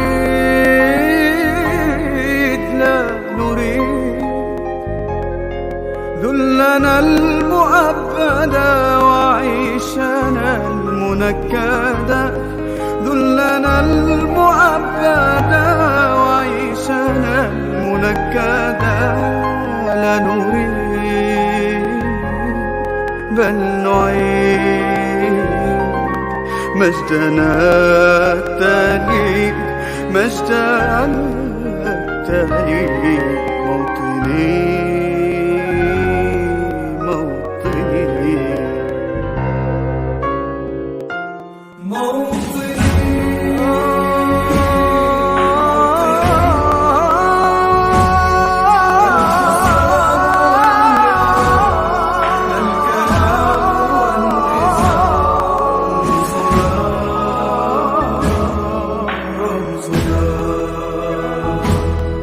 مجدنا وعهدنا واجب من الوفاء يهزنا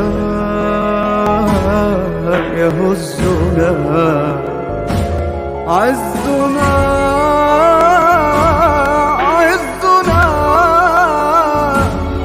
غاية تشرف وراية ترفرف غاية تشرف وراية ترفرف يا هناك في علاك قاهرا عدا موطني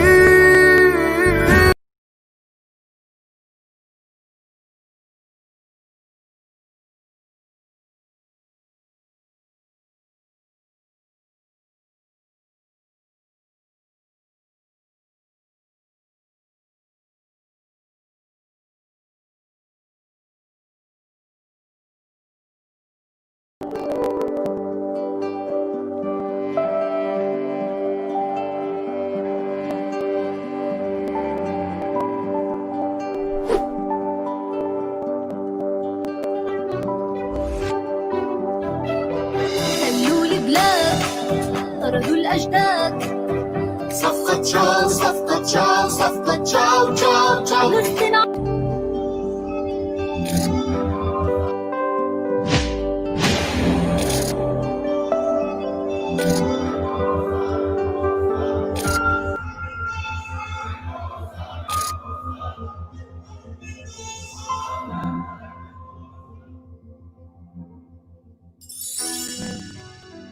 بلد السلام أرض الأديان كنا بنعيش مبسوطين في أمان صحيت الإيد وطني محتل سرقوا الأرض قتلوا الأحلام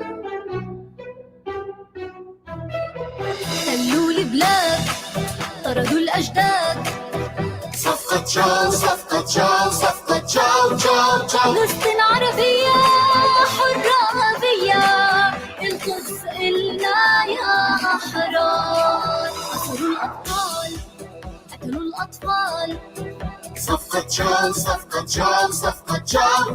قالوا لنا سلام يا سلام لا صفقة بدنا ولا استسلام قاومنا دفعنا نرجعها صفقة تشاو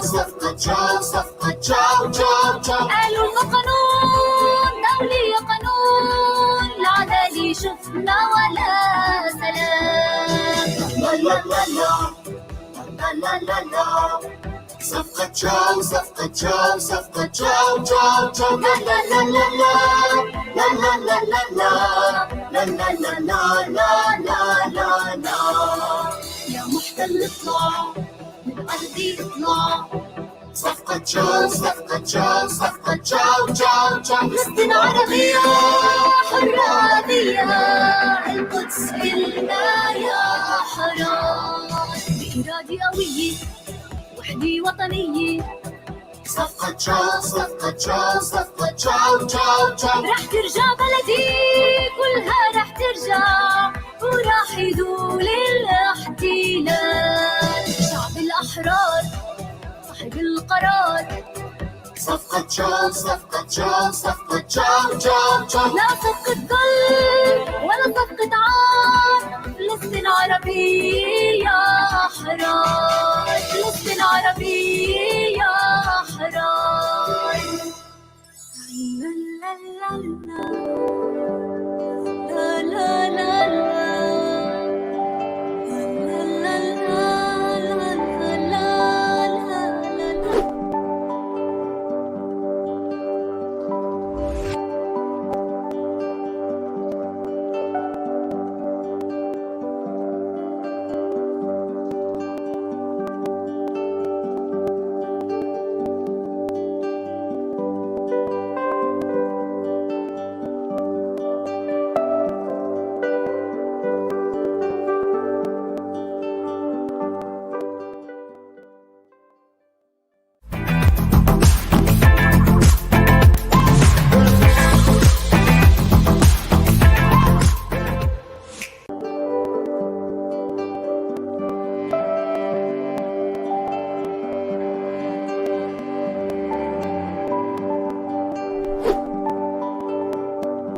Welcome to Palestine Expo Online. I'm Maha Salah from A Dash and a Drizzle, and today I'm going to be showing you how to make a couple of traditional Palestinian breakfast dishes that are my personal favorites. I'm going to start with allayat bandora, which allayat comes from the actual utensil that you're using or the vessel that you'll be cooking in, which is a ma'la, which means a pan. And you just literally throw everything in a pan and it's delicious and it's ready. So I'm just going to heat my pan with olive oil, of course, because, you know, it's Palestinian. We do everything with olive oil. And we're going to add our tomatoes. So a lot of historians believe that this actually, allayat bandora, originated from the Jordan Valley, mainly because the climate is so good in the Jordan Valley, and it's called the breadbasket for a reason. So many things are grown there. So they have a lot of tomatoes, and the abundance of tomatoes has led to this dish. Okay. I like to add a little bit of salt right at the beginning, just to help the tomato get the juices going. It'll release all of its juice, and we're gonna have like a nice stew-like dish. So while my tomatoes are cooking down, I'm gonna start with my daqqa ghazawiya, which is basically a Ghazan salsa, and it's unique to Gaza. I'm going to start with my mortar, and this is basically only made in Gaza. They can't export it out, unfortunately, because they're besieged. But if you don't have one of these, you can use your regular mortar and pestle, or if you really don't have anything else. You can use the food processor, but just make sure that you pulse it rather than blend it, because you do want things to be chunky. So in it, I'm going to start with ain jarade, something very, very Ghazan. Again, other Palestinian regions don't really use this, but it's heavily used in Ghazan cuisine. So these are basically dill seeds. And we're going to add a bit of salt to this. And the salt just helps act as an abrasive. It's going to help you grind it down, and it's going to help release all of the natural oils of the dill seed. And you don't want to pound. You want to move in a circular motion. That way you can really grind it. And immediately, once you start doing this, you'll start to smell the oils of the dill.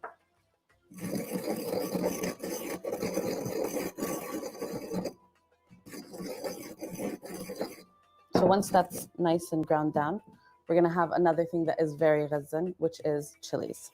We're going to cut it up. You can add as much or as little as you like, and depending on how spicy you want it.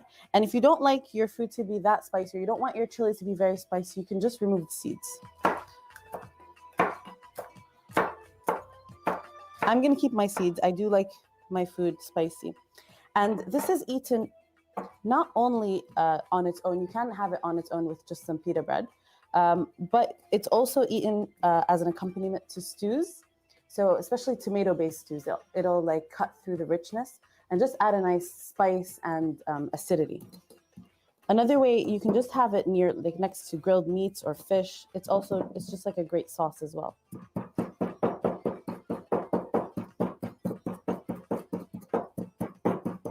This is where you're going to start to get a workout. You definitely need to start pounding now. Something really important, if you do have one of these, make sure that you're using a wooden pestle and not a stone one, because it's just going to break.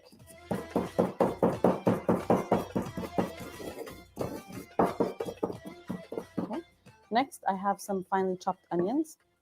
Now, depending on how chunky you want your salad or salsa to be, you're just going to pound it until you get it to the right chunkiness that you like. Personally, if I'm going to eat it with bread, which is usually how you'll have it for breakfast, I like it a little chunky just so I'm able to scoop it up. If I'm going to have it near, like next to a stew, I would have it a bit on the finer side just to let it incorporate with the rice and the stew.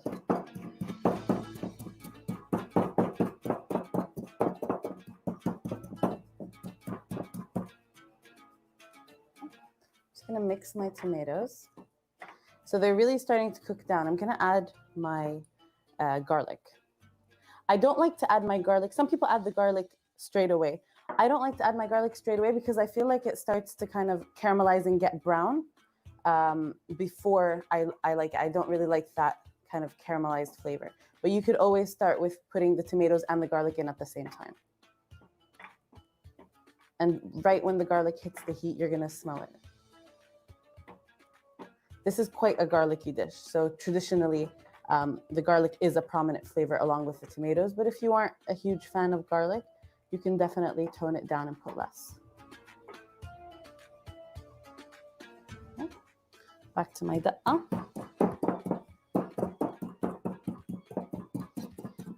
I like my onions to be quite fine because I don't really like the taste of raw onion to be very strong, especially in the morning.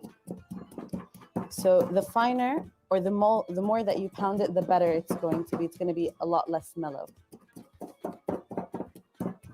Sorry, a lot more mellow.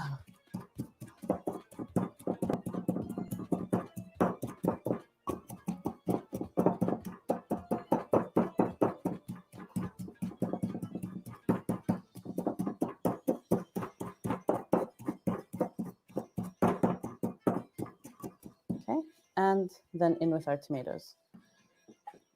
If you have a small bowl like me, you can do it in batches just to make it easier for you to work with and more manageable.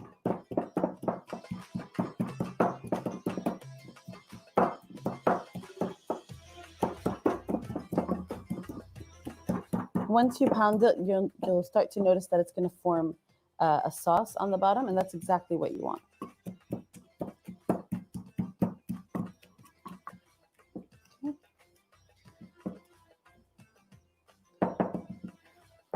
So I'm happy with this consistency.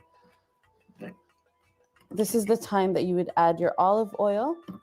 And some people like to add feta cheese. I'm going to add a crumbling of feta cheese, so I'm not going to add any more salt. But if you aren't going to use the cheese, definitely try it and taste the salt level and then adjust to your liking. You want a healthy amount of olive oil. And so if you don't have dill seed or you're unable to find it, you could use fresh dill. You could also, I personally like my things to be quite herby. So I'm going to also add a pinch of fresh chopped dill as well and just mix it in. This part is optional. And like I said, if you don't have the seeds, this can be a substitute for the seeds. Dill is quite a traditional Ghazan flavor as well. They do use it because they do have a lot of seafood. So you're going to find dill in a lot of that.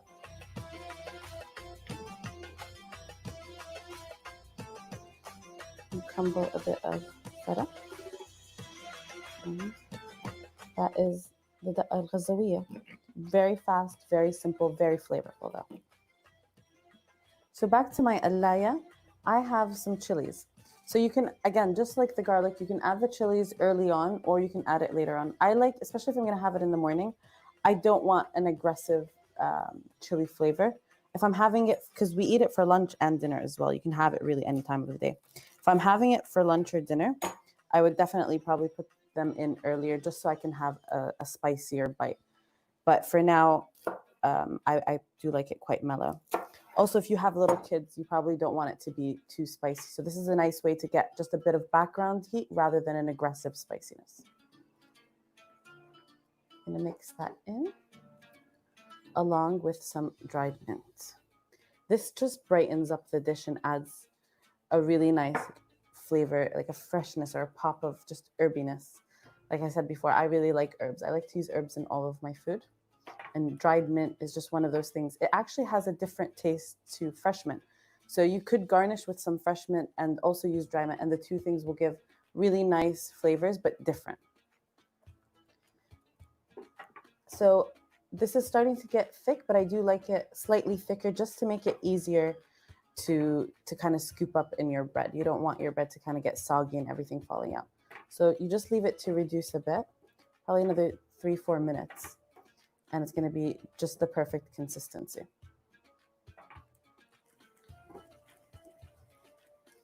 Okay, I added just a sprinkling of salt in the beginning, so I'm going to add a bit more now. This is when you would want to taste it and adjust the seasoning. And a tiny bit of pepper. An optional thing that you can do is if you don't like tomato skins, you can just make a small X on the back of a tomato and stick it in some boiling water for 30 seconds and then peel it. That way you can have your alaya skin-free. I personally like to have the extra texture, and also all the nutrients are in the skin. So I prefer to keep it. But if it is something that you dislike, you can totally, that's a really easy way to peel your tomatoes.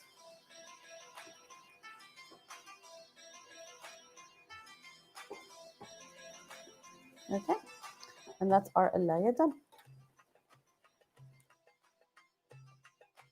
Right now, to my next two dishes, I'm going to be making utsiya. So utsiya is quite special because I feel like it brings together two really Middle Eastern breakfast flavors, which are ful, or fava beans, and hummus, which are chickpeas.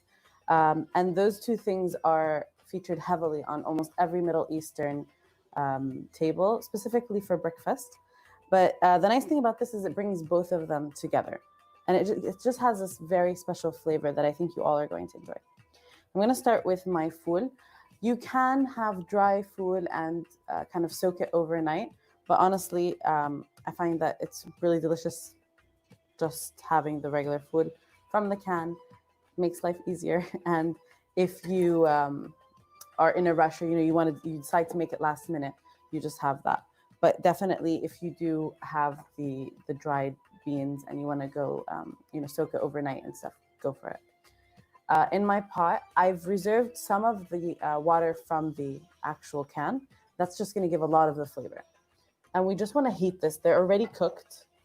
So we're going to heat it through just to make it smoother when you mash it. And I'm going to make the dressing for it.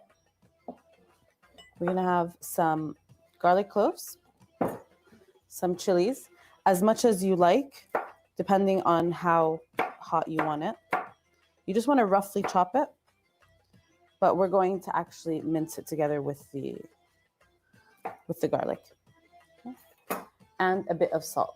The salt, as I said before, acts as an abrasive, and it really helps things release all of their, liquid or oils, and that way you're going to have a nice smooth paste.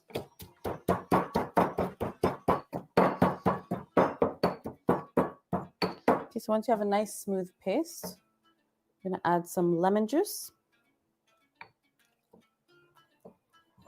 just to get it to the right consistency, and a bit of olive oil.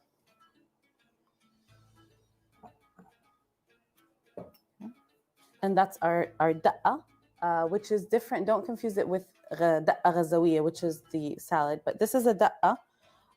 When you have it without olive oil, it's used as an accompaniment to like things like mlukhiyya, or you can use it in fattah. It has a lot of different uses. It just adds this nice garlicky and tangy and spicy flavor. So it's just like a really nice dressing that you can really add to anything, Middle Eastern or not. So back to our fool, starting to heat through nicely.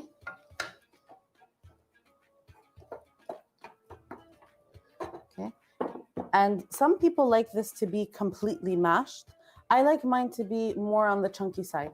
So however you like it, you can use a hand mixer if you want and have it totally smooth, or I'm just gonna use the same thing that I use for my garlic and just mash it.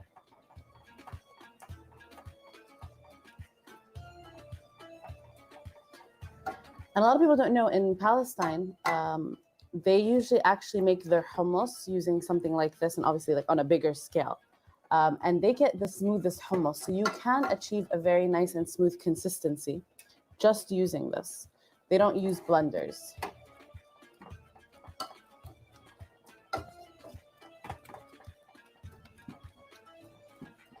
Okay. And to it, I'm going to add, this is basically just tahina or tahini paste and chickpeas that are blended in the blender.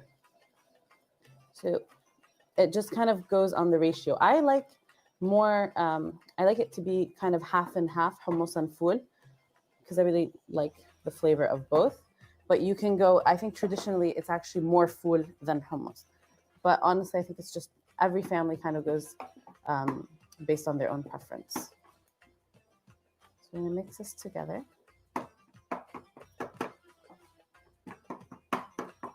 Okay, so this is starting to come together. Just gonna keep it on low heat, simmer. And I'm gonna add about a tablespoon or two, depending on your taste, of the da'a inside. But then we're also gonna dress it on top as well. So just keep that in mind. Okay. Mix that through. Okay, a bit of salt. So seasoning is very minimal. We have some salt and a bit of cumin. And cumin is used a lot in anything that has, like beans or anything kind of fibrous. It helps your digestive system to kind of just digest it better, basically. In addition to obviously having a delicious flavor. I'm gonna add that in. And you can taste it and see if you would like more tahina or not.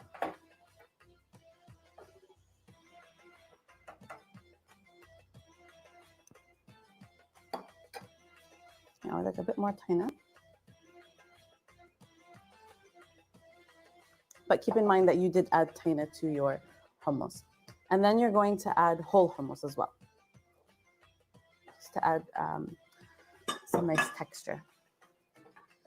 I'm not a fan of mushy food, so to me this is perfect. It's ideal because you have, the chunky hummus along with the creaminess of everything else.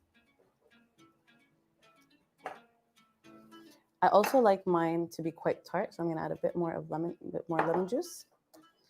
This is completely up to taste. I honestly I feel that you can follow a recipe, it's just a guideline, but at the end of the day, you kind of need to taste and adjust seasoning to your own personal taste. Okay. And that's your otsiyah. So we're just going to plate this up.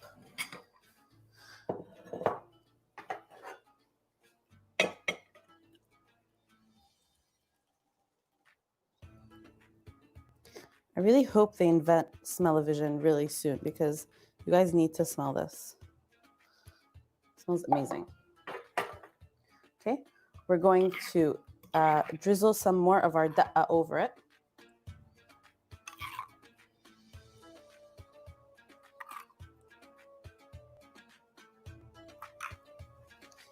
And then just for some brightness and freshness, add some chopped tomatoes and then some parsley. This is great because it's really packed with protein and it's just a slow burning kind of thing. So if you eat it, you're going to be full for a long time. And this is great like for suhoor in Ramadan, or it just gives you like that energy in the morning. It's going to keep you full for a while. And some parsley.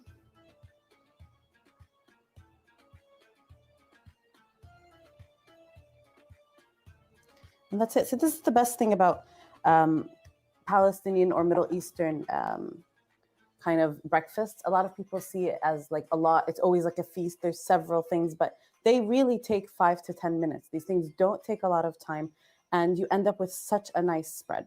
I'm going to move on to my مفركة بطاطا وبيض مسلوقين. So مفركة basically means things that are rubbed together or kind of mixed together, and that's basically what these are. I'm going to just mix it. This reminds me of my grandma's house. So many times we would have this. People usually have فركة بيض, and it's usually the potatoes are fried and then you add some eggs and you scramble them all together.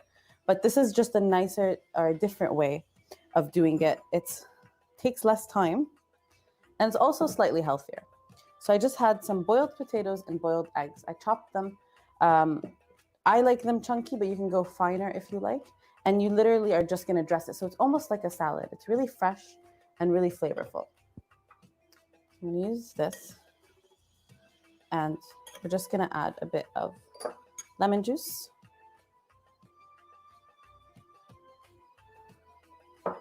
We have some milk and a bit of olive oil.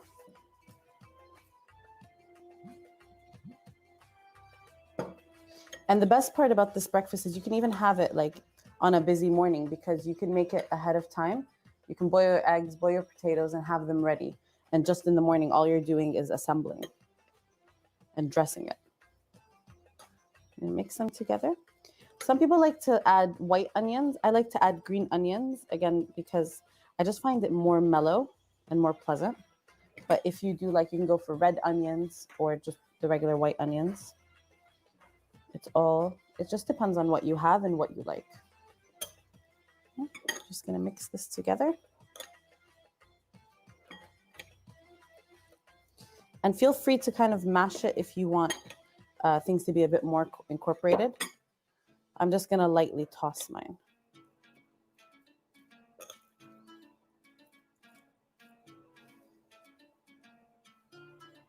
Okay. Just gonna go straight into my dish.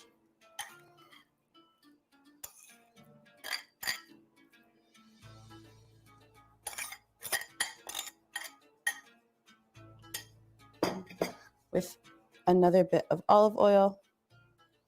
I like mine quite oily. And a bit more of summa.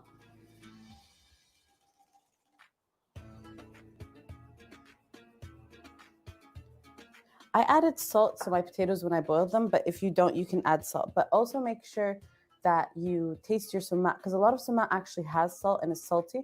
So you want to taste your summa and then figure out how much salt you want to add. And that's it. Like I said, these are simple, easy, quick. You can make them any any day during the week or on the weekend, and they're just delicious.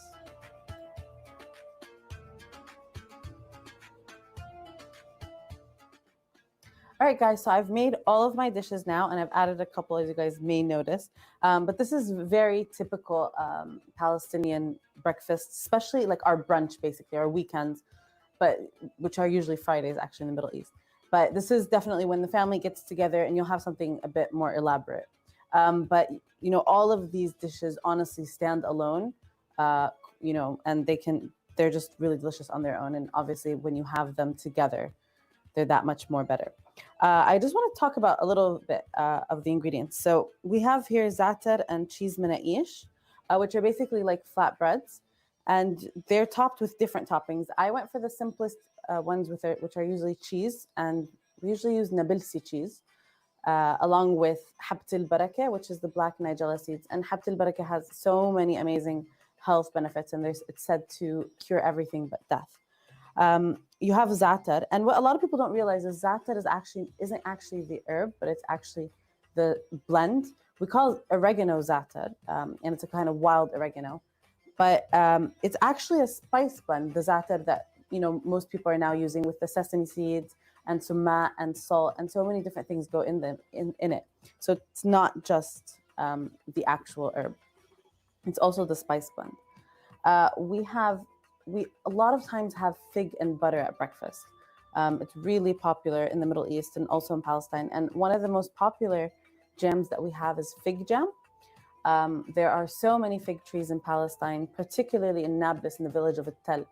There are so many fig trees there. So, after the harvest, there's only so many that they can eat. So in a different way to preserve them, they either dry them or make them into jams. So this is featured heavily on Palestinian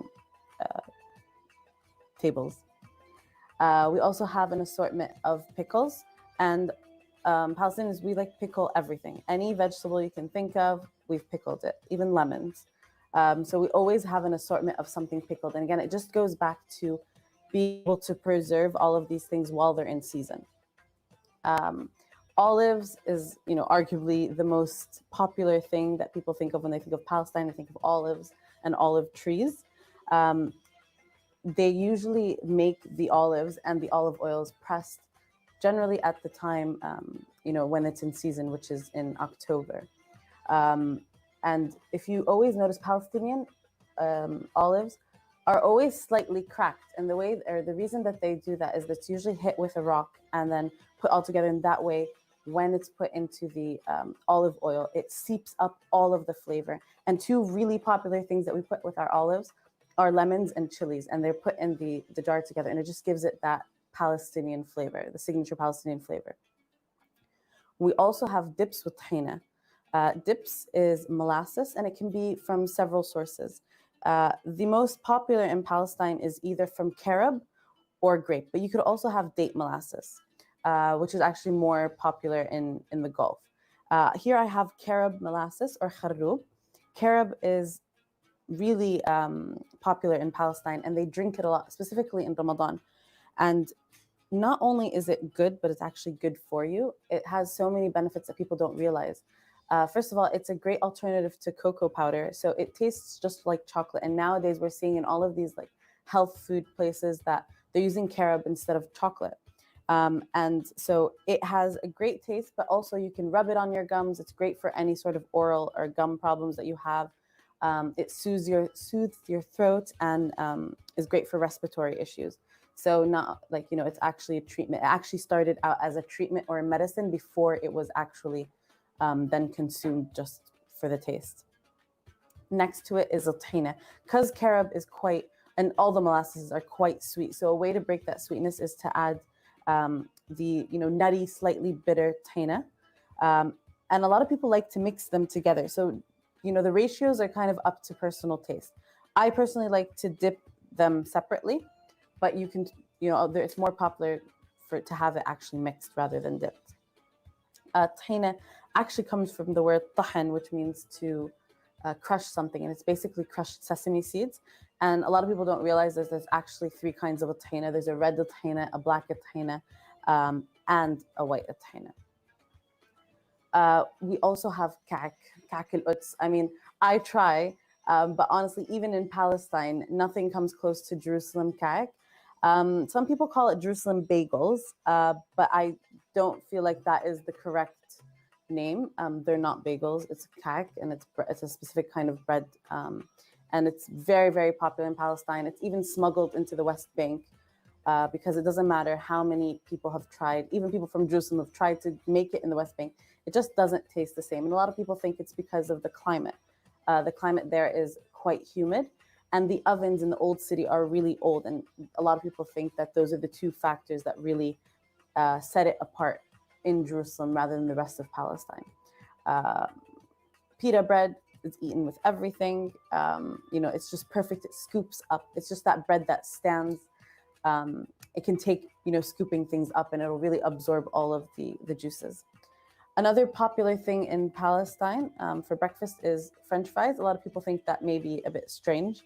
They kind of associate French fries more with burgers and stuff. But once you have it, you can't go back. They're just so good.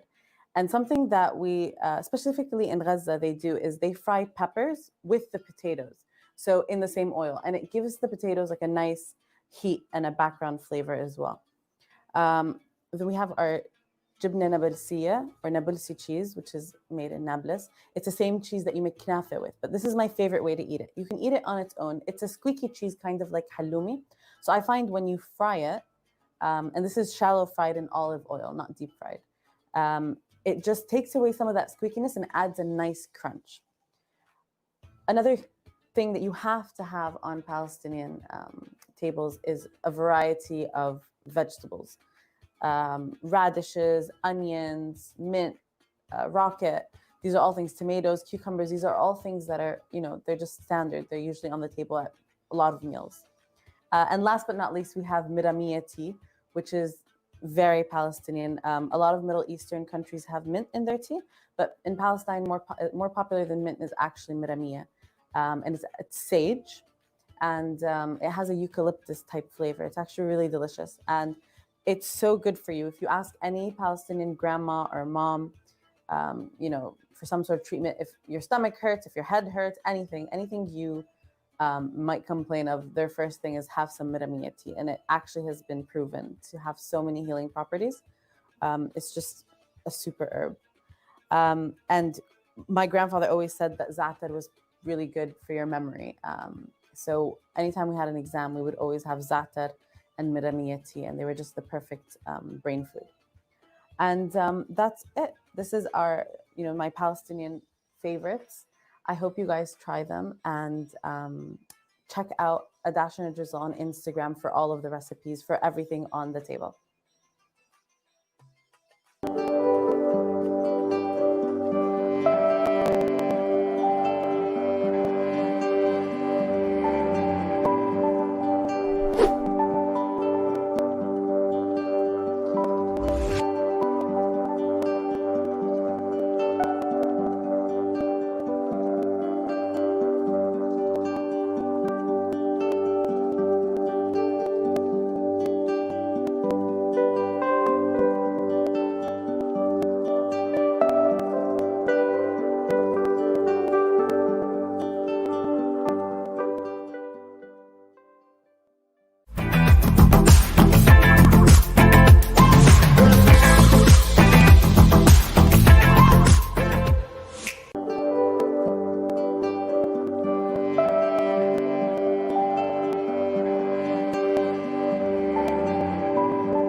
Hi guys, can everyone hear me? Yeah, we can hear you. Yeah. How's the connection before we begin? Your connection is bare bad. What is that? Yeah, you're very blurry. I'm sorry guys for that. I'm in the office and I'm using the fastest internet speed, so we can try and work around it. But you can hear me okay? Yeah, we can hear you. Okay, fantastic. Can we begin? Yeah. Okay, so everyone watching at home, welcome to the Palestine Expo. My name is Robert Andrews and I'll be the chair for this panel titled Student Activism, The Challenges.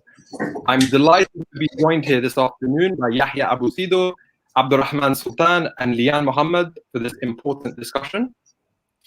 To set the ground rules from the onset, each speaker will have around 10 minutes to deliver their presentation, following which there'll be a Q&A session. For all of those watching at home, I implore you to start thinking about some of the questions you have for this esteemed panel. If you're a student advocate or just interested in work for Palestine, I think this next hour is a really great opportunity to put forward your question to individuals that have a range of experience across the student movement. And you can send us your questions on Twitter, Facebook, and YouTube at Palestine Expo. Before we begin, however, I would like to open the discussion by saying a few opening remarks. So the topic we're talking about today is student activism, the challenges. And I think it's important to note from the outset that while all of us as young activists for Palestine recognize that there are problems both internal and external, I think we all agree that the main challenge we face to our work is from the outside. And here, the work being done by pro-Israel advocacy groups, defenders of Israel, and by Israel itself through its strategic ministry and its embassy form the biggest challenge for us and our work as a collective. And it's important to note that these challenges from the outside are not born out of a vacuum, right? The actors and the personalities seeking to derail our work are doing so because they believe it is in their fundamental strategic interest. And under this umbrella, I would like to mention just a couple of reasons as to why. So the first point to mention is that the student arena for Israel and for pro-Israeli advocacy groups represents a space in which the non-violent movement, boycott, divestment, and sanctions can not only operate with a higher degree of freedom, but can capture hearts and minds while doing so. This represents a salient existential threat for those seeking to defend Israel. BDS, for example, number one, pulls liberals and progressives on campus towards the Palestinian cause. It exposes Israel's apartheid practices and occupation on the ground. And it also creates a schism amongst the Jewish diaspora in which Jewish communities in the UK and elsewhere are forced to grapple with this idea of a good Israel within the 67 borders and a bad Israel occupying the West Bank. So for these reasons and many more, Israel invests millions of dollars into combating BDS worldwide, with a core focus of this effort being the war on campus. And in addition, another reason why Israel views the student movement as an existential threat is because of the capacity of our movement to galvanize other struggles and form intersectional strategic alliances. So framing the issue of Palestine on campus in the context of an emancipatory struggle represents a threat to Israel and its supporters, because in the words of Hatem Bazian, it becomes no longer possible to reconstitute Israel in the uni environment as a state that is not considered a violator of human rights and international law. So for us, for all of us here, alliances with Kashmir, with Black Lives Matter, with other struggles for indigenous rights on campus, have the ability to prevent Israel and its supporters from pushing narratives that seek to promote Israel as a democracy and as a law-abiding state. It also prevents Israel from whitewashing and trivializing its human rights abuses against the Palestinian people. So with this in mind, and with this opening the discussion, I would like to bring in our fantastic speakers to talk more about the specific challenges and issue areas that we are facing and that serve as a hindrance to our work. So the first speaker we have with us is Abdurrahman Sultan. Abdurrahman is an active member of his Friends of Palestine Society and is someone who has been actively engaged across multiple levels of the student movement for a number of years now. He will be speaking to us about his personal experiences in being in a Friends of Palestine Society, and will be focusing on institutional biases and how to overcome that as a challenge. He will be looking specifically at Prevent and will highlight how the Prevent strategy serves to hinder pro-Palestine activism on campus. The floor is yours, Abdurrahman. Thank you for having me. I'll start by just talking quickly about like a bit of context about the experience. So I started, I was part of the Palestinian Society, which we later named Friends of Palestine. I started in my first year and I carried on throughout every single year. And it has been an interesting experience to say the least. It's been bumpy. There's been a lot of hurdles. Of course, we've had a lot of successes, but it wouldn't have happened without the hardships that we had to go through. Again, pro-Palestine activism, especially in the university scene, commonly starts through a society, whether it's a society named under Palestine or it's another society. But genuinely, you need an organized structure within university to kind of start pushing things through in campaigns. So we started going through stalls, events. We even led some protests and got involved with other organizations. And it was just a way to kind of raise awareness on campus. Alongside those events, you end up having certain societies, and this is something that Robert just mentioned, where you have Kashmir, for example, and the Uyghurs, and you have different causes that you support as a human being who supports any group with a struggle, and you try to draw that relation because you're all in a struggle and you're all fighting to enshrine your human rights. So we successfully had coalitions with different other societies, even with trade unions. We had the teaching union on our side as well, and from then on we started to raise awareness and try and kind of initiate change within university. Now this is where Prevent came into play. So usually Prevent is known to be a counter extremism measure that was placed by the government. I think just before 2010, if I'm not mistaken, and even though the effects or the initiative wasn't as deep rooted, now we're starting to see the effects of it. It's taken almost a decade for it to kind of enshrine itself within our educational system and our institutions. Now they're targeting our children in schools, primary schools and in secondary schools.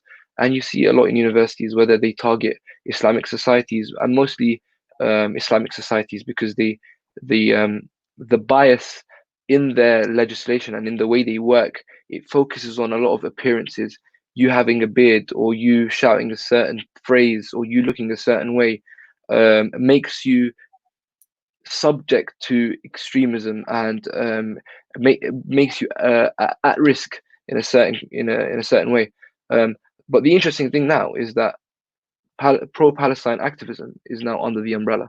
And where did we see it?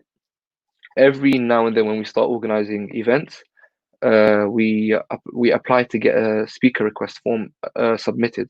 So for us to invite speakers who do not attend the university, so they're not students and they're not from the faculty or staff, you end up needing to fill in a request form. The request form includes the names and the details of the speaker. You need to also include links or references to certain literature or videos that they've appeared in, and it's all part of that process of screening the guest into coming to the university. And almost every single speaker that we've submitted was either a medium risk or high risk, and some of them there's literally nothing against them. So you'd expect it to be low risk. Low risk means that there's literally nothing, no restrictions applied. They come in, they have the event, and everything goes well, and so on. Medium risk, you tend to get maybe a chair placed by either the student union or the university. When it's high risk, it could be only open to the university staff and students only. So therefore, you've limited the audience. Sometimes there's a note taker. If it's not the chair, there's an extra note taker, someone just to make sure that everything is recorded. So it's some sort of surveillance. There's ID checks on the door. Also, it limits where you can publicize the event. So even though there's no blatant, they're not forcing us to cancel. They're not stopping the event from happening. What they do is they restrict us to a point where our aim of raising awareness and our aim of spreading the word to as many people as possible is hindered in that point, in that perspective. And it happened for 3 years constantly. So I started my first year. I saw this happening in my third year as well, and it kept happening even throughout the second year. I was president of the society in second year, and we were facing it all the time. And then in the new committee in the third year, it was happening as well. And every time we tried to kind of address the issue, the student union, who is part of the process, the staff, as well as the university, were either getting defensive about it, or there was literally no solution. Turns out that within the university structure, there's a certain committee that oversees the prevent agenda, and they try to push it. And there is basically a prevent officer, and the prevent officer was always responsible for approving our speaker requests every single time. And it was almost like the prevent officer had a personal vendetta to always bombard our speakers and prevent either the event from going on or just slowing it down. We'd apply for a speaker request to be submitted in October, knowing that it takes 4 weeks for an approval. 3 to 4 weeks would have passed, and it wouldn't have even gone back from the university to the student union, let alone come back to us with either an approval or a deny, like a decline, basically. So we don't get processed easily and quickly like other societies. There's always a bias. Once we had a meeting with the student union to address the issue, and one of the staff members said that due to the controversial nature of the society, not the controversial nature of the topic of the event, not the controversial nature of, let's just for argument's sake say the material that we posed, no, but for the controversial topic of the society itself, because it's related to Palestine, there will always be a controversial side to it, and therefore they are obliged for some reason to apply the restrictions that they apply, because the student union has to suggest whether it's a medium, low, or high risk before it goes to the university. So again, both sides are complicit, and it's caused us a lot of trouble over the years. If I do suggest, I think for anyone that does go through such processes, the best way to approach it is obviously through your the elections, your student union elections, ensuring that you can rely on a sabbatical team to get you through and hear your voice and voice it over to the committees within the student union as well as the university, because they are your voice at the end of the day, and you want to utilize the structure of the university and the student union to do it. And of course, to put in motions within the university and kind of lobby, have some petitions going on, make sure that your students are aware of what's going on, because at the end of the day, no one wants to feel unequal, regardless of whether they disagree on the topic, whether they disagree on what you push. At the end of the day, it's a moral game, and you have to play around with the fact that regardless of whether you disagree with the topic or not, that we all have to have that equal ground and equal support. And it's a sense of equity in a sense, because we're not being put on a pedestal while others are. And the fact that now we aren't at a privilege in comparison to other societies and other people with better platforms and better access, then of course we're not being given the potential that we should have in our advocacy. Thank you, Abdurrahman. I think it's striking that between April 2015 and April 2016, 68% of Prevent's referrals involved Muslims, while the Muslim community only comprises about 5% of the population in this country. So if somebody is a Muslim involved in the PALSOC and they feel targeted by Prevent, and they turn to their sabbatical officer, but they feel like that officer doesn't represent them in the best way, where are some of the outlets that they can articulate their grievances? Could you perhaps say something about that?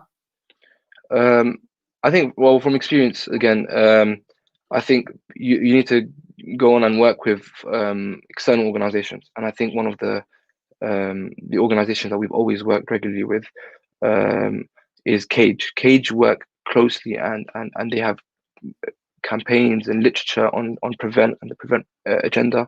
And I think their literature is very, very, very informative and very helpful. It addresses how you deal with Prevent, what to expect. They have reports and findings as well. Always look out for external organizations that can help out. FOA can help out as well. They can also supply you with a network of professionals that can help you, whether you need assistance in certain matters or not. So external organizations are always essential. Always look and never kind of shy away from the help, because at the end of the day, without the unity and identifying that this is a global struggle and this is a humanitarian struggle, we won't be able to go forward. So we all need to work together. But I definitely, when it comes to the Prevent agenda, I definitely urge people to seek out and work with Cage, and they're very helpful in every way possible. Whether you're in an organization or not, and whether you're just curious to find out more or not, they're definitely very helpful. And their literature is extremely helpful. Okay. Now, from your experience, from your wealth of experience in speaking to students in leading Palestine movements, do you feel like Prevent is something that students working for Palestine are aware of? Do you think, are they aware of how Prevent categorizes extremism, how Prevent works? You mentioned Prevent officers in your talk. What is the general discourse about Prevent like on campus at the moment? That's a good question.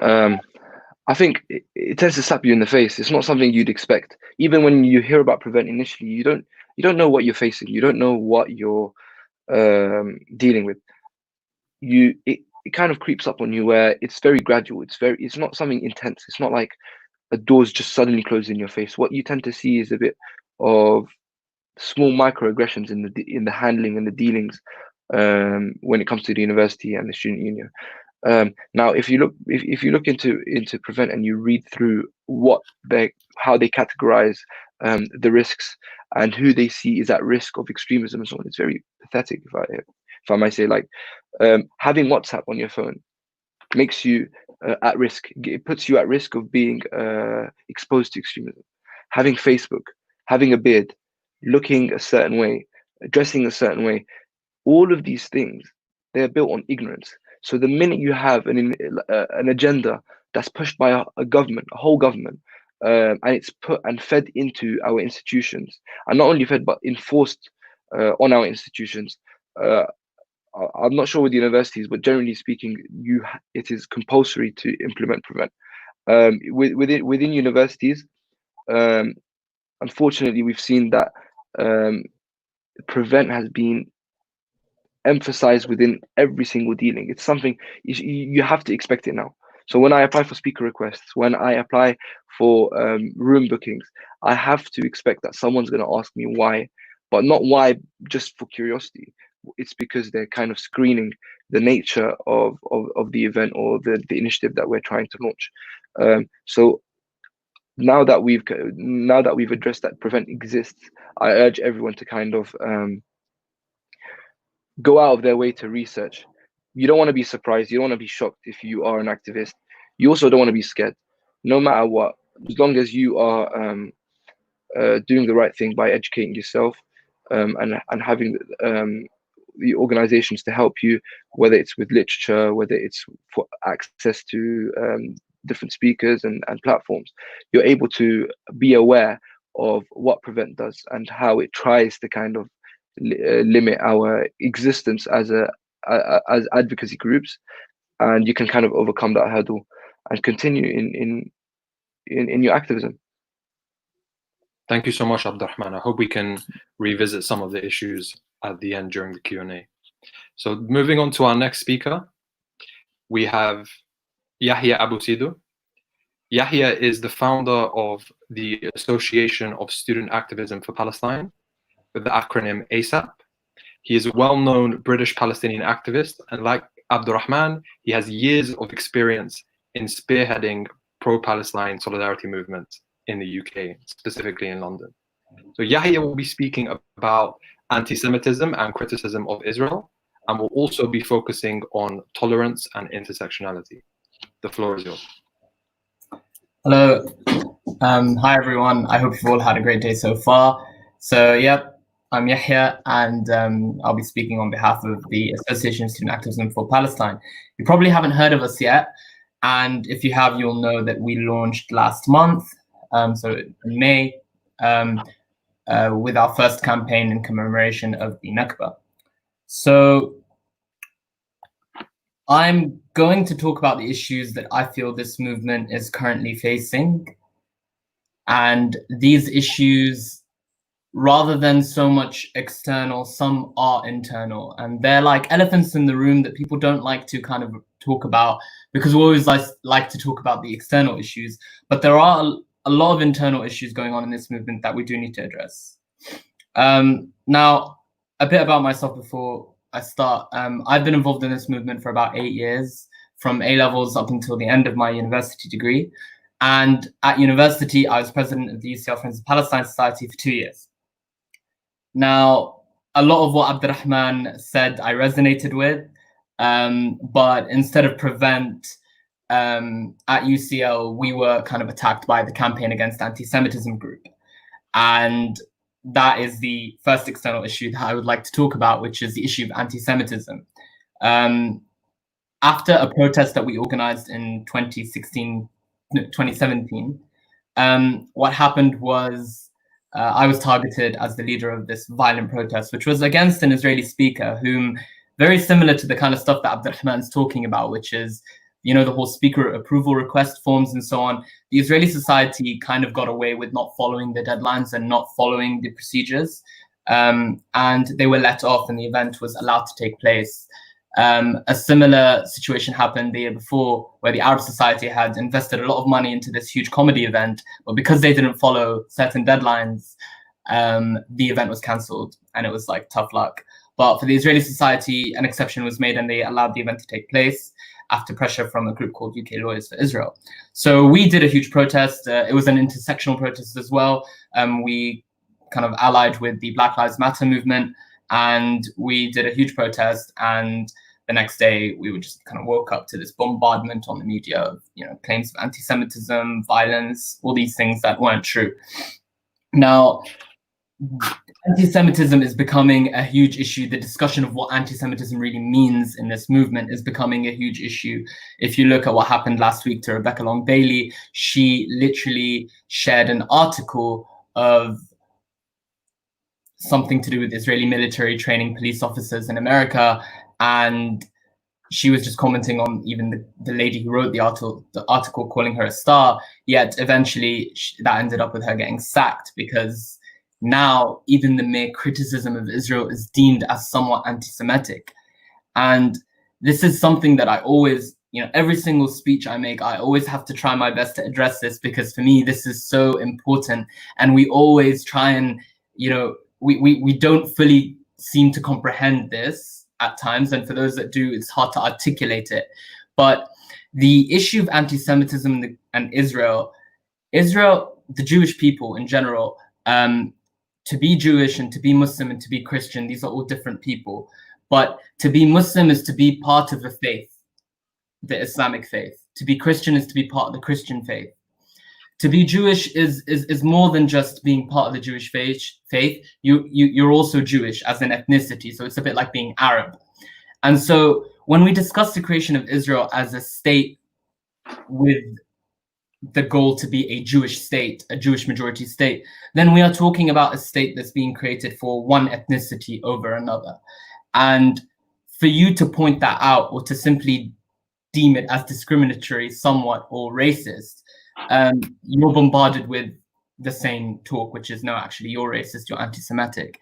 And so now any criticism of Israel, it seemed like a huge attack on Jewish people as a whole, as if Israel was the representative of all Jewish people. And in the same way that it isn't, neither is Saudi Arabia a representative of all Muslim people.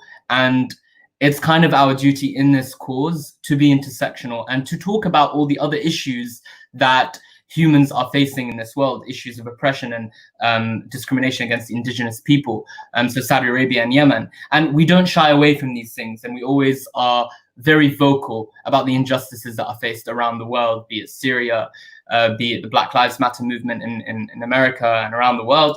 So a lot of people now, a lot of students I know, back even when I was involved in the movement at university, a lot of them are scared and are afraid to fully be involved in the movement because they are afraid of what the cost will be, because they are also afraid of being called anti-Semitic and being tarnished online and on the media.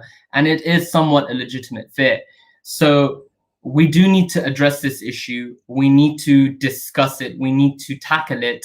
And we need to make it clear without any kind of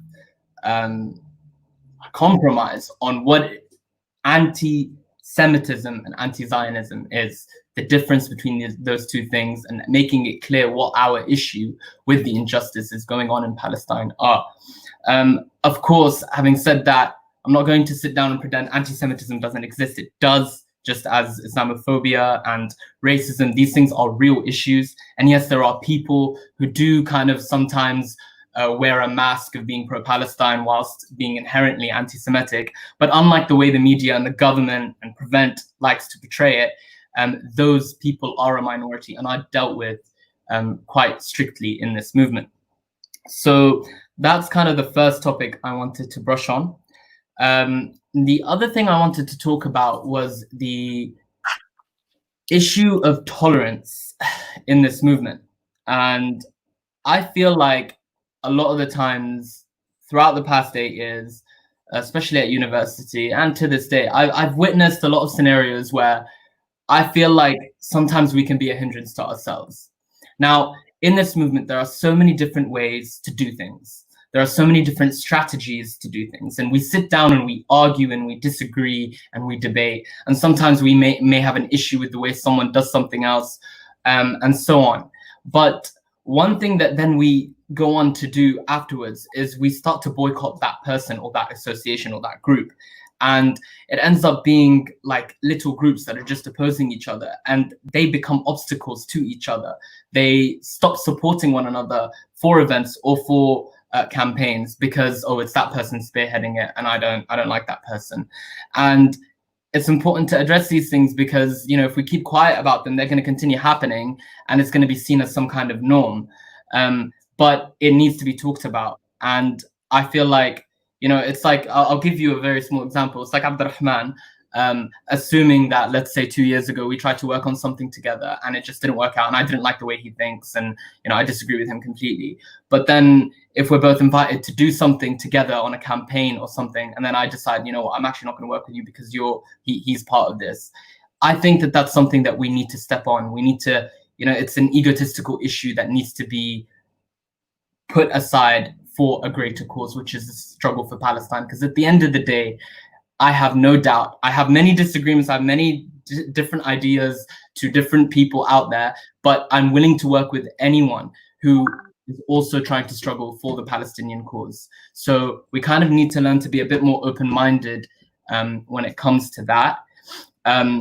Another example I want to draw on is Friends of Israel in the Conservative Party and Friends of Israel in the Labour Party. If you look at the way Israeli supporters and Zionists work, is that they really do, you know, they're kind of, everyone can be supportive of us. We kind of we open our doors to all groups. Yet I feel like in this movement, because I do have friends who are supportive of Tories for their own reasons, be it, you know, that's just they believe that the economic plan from the Tories is, in their opinion, better or whatnot, and we can disagree. but they do support Palestine, and they do want to see a free Palestine, and they feel like whenever they come into pro-Palestine student activist places, they're ostracized, they're looked down upon, they're seen as right-wing scum, and that kind of environment makes them not want to really, participate, only because they don't feel invited, they don't feel welcome. So these issues are issues that exist. These issues are issues we need to address. And I hope that in the coming months and years, we will be able to look at the kind of greater picture that exists for the Palestinian cause. So that's why I really, me and my team really wanted to create the Association of Student Activism for Palestine, because it's very important to support Palestinian societies and give guidance, and also to kind of have some sort of external groups. And you can never have enough external organizations to support you. And I know that, and I'm sure Abdurrahman will agree with me, when I was leading the Palestinian Society, there's a lot of times we will face obstacles and we don't know what to do, from interpersonal conflict issues to issues like, when I was first president, I had no idea how to do the event, and how do I do the balance? How much BDS do I do, and how much charity events to Palestine do you do, and how much spreading awareness do I do? What's the right balance? And how do I do a post? I don't even know how to design one. Who do I go to for advice on this kind of stuff? So it's always good to go to external organizations. And the main reason we created ASAP is because we want to be yet another organization that really, really focuses on all these small things, and hopefully provides advice to make this movement more unified, more strong, and more welcoming and tolerant of one another. Thank you so much, Yahya. I would love to go into further, ask you some more about some of the things that you said, but owing to time constraints, I think we're going to move straight to the next speaker. So the next speaker is Liane Mohammed. Liane is a British Palestinian activist who won the UK Redbridge Regional Speak Out Challenge in May 2016. She's continued to be a leading activist in the UK in the fight for human rights for Palestine. Her videos have inspired many. She has produced videos on the Nakba, on the Naksa, on annexation, and I implore you to really check out her work. She'll be speaking to us today about her experiences as a KCL committee member, about some of the challenges she's faced, and about why resistance is important and why political education is key. The floor is yours, Liane. Salam to everyone watching. Thank you to FOA for hosting this important discussion, and thank you for everyone tuning in. So my name is Liane Mohammed. I am a British Palestinian student, public speaker, and human rights activist. I was a member of the committee of the Palestine Society at my university this year, and I've recently been elected as the incoming president of next year's KCL Palestine Society. I've been lucky to have learnt so much from Yahya and Abdurrahman through their Palestine Society leaderships, and I'm excited to be leading my own next year. And of course, we're also so blessed now to have ASAP, which is such a great and well-needed organisation during this time. So I am excited, and I'm hopeful for what this generation of student activism has to offer. As a student, however, in one of the most complicit universities, I feel a duty and a responsibility to take action to change that. And I believe that all students should feel the same. I'm certainly not proud, and I'm angry that my university is complicit through over £2 million. KCL in itself, I mean, £2 million is just disgraceful, of unethical investments with companies that are complicit with Israeli apartheid. And in fact, it is shameful that KTL, alongside 117 other UK universities, invest in companies that are involved in Israel's human rights abuses against the Palestinian people. And despite student activism and organisations having a strong history of fighting for justice, these UK universities still remain deeply complicit. And they invest over £500 million in companies that sustain Israel's illegal economy and arms trade, and that are complicit in Israeli violations of international law. And this is why I am a student activist that is involved in these divestment campaigns, because I simply do not stand for the normalisation of apartheid, of colonialism, of occupation, human rights abuses, and violations of international human rights law. Our education can no longer be at the expense of human rights. And as students, I believe that we have the power not only to challenge this, but to change this. Apartheid has no place in our institutions, in our communities, in our societies, and in our world. And we need to be part of the change to say no to apartheid everywhere. And as students, I believe that we can start in our campuses and be part of the bigger change step by step. Often students tend to take a step back from the Activism for Palestine movement, and he has discussed a few reasons why, and mostly it's because they feel they do not have enough political knowledge on the situation. Or often you hear the comment, oh, it's too controversial, it's too complicated, oh, let me just stay neutral and just not get involved. And I've been so shocked to hear that within my first year at university, and so surprised. And the reason why I feel so shocked when I hear this is because the simple truth is that there is nothing, absolutely nothing complicated about anything that's going on. It's simple.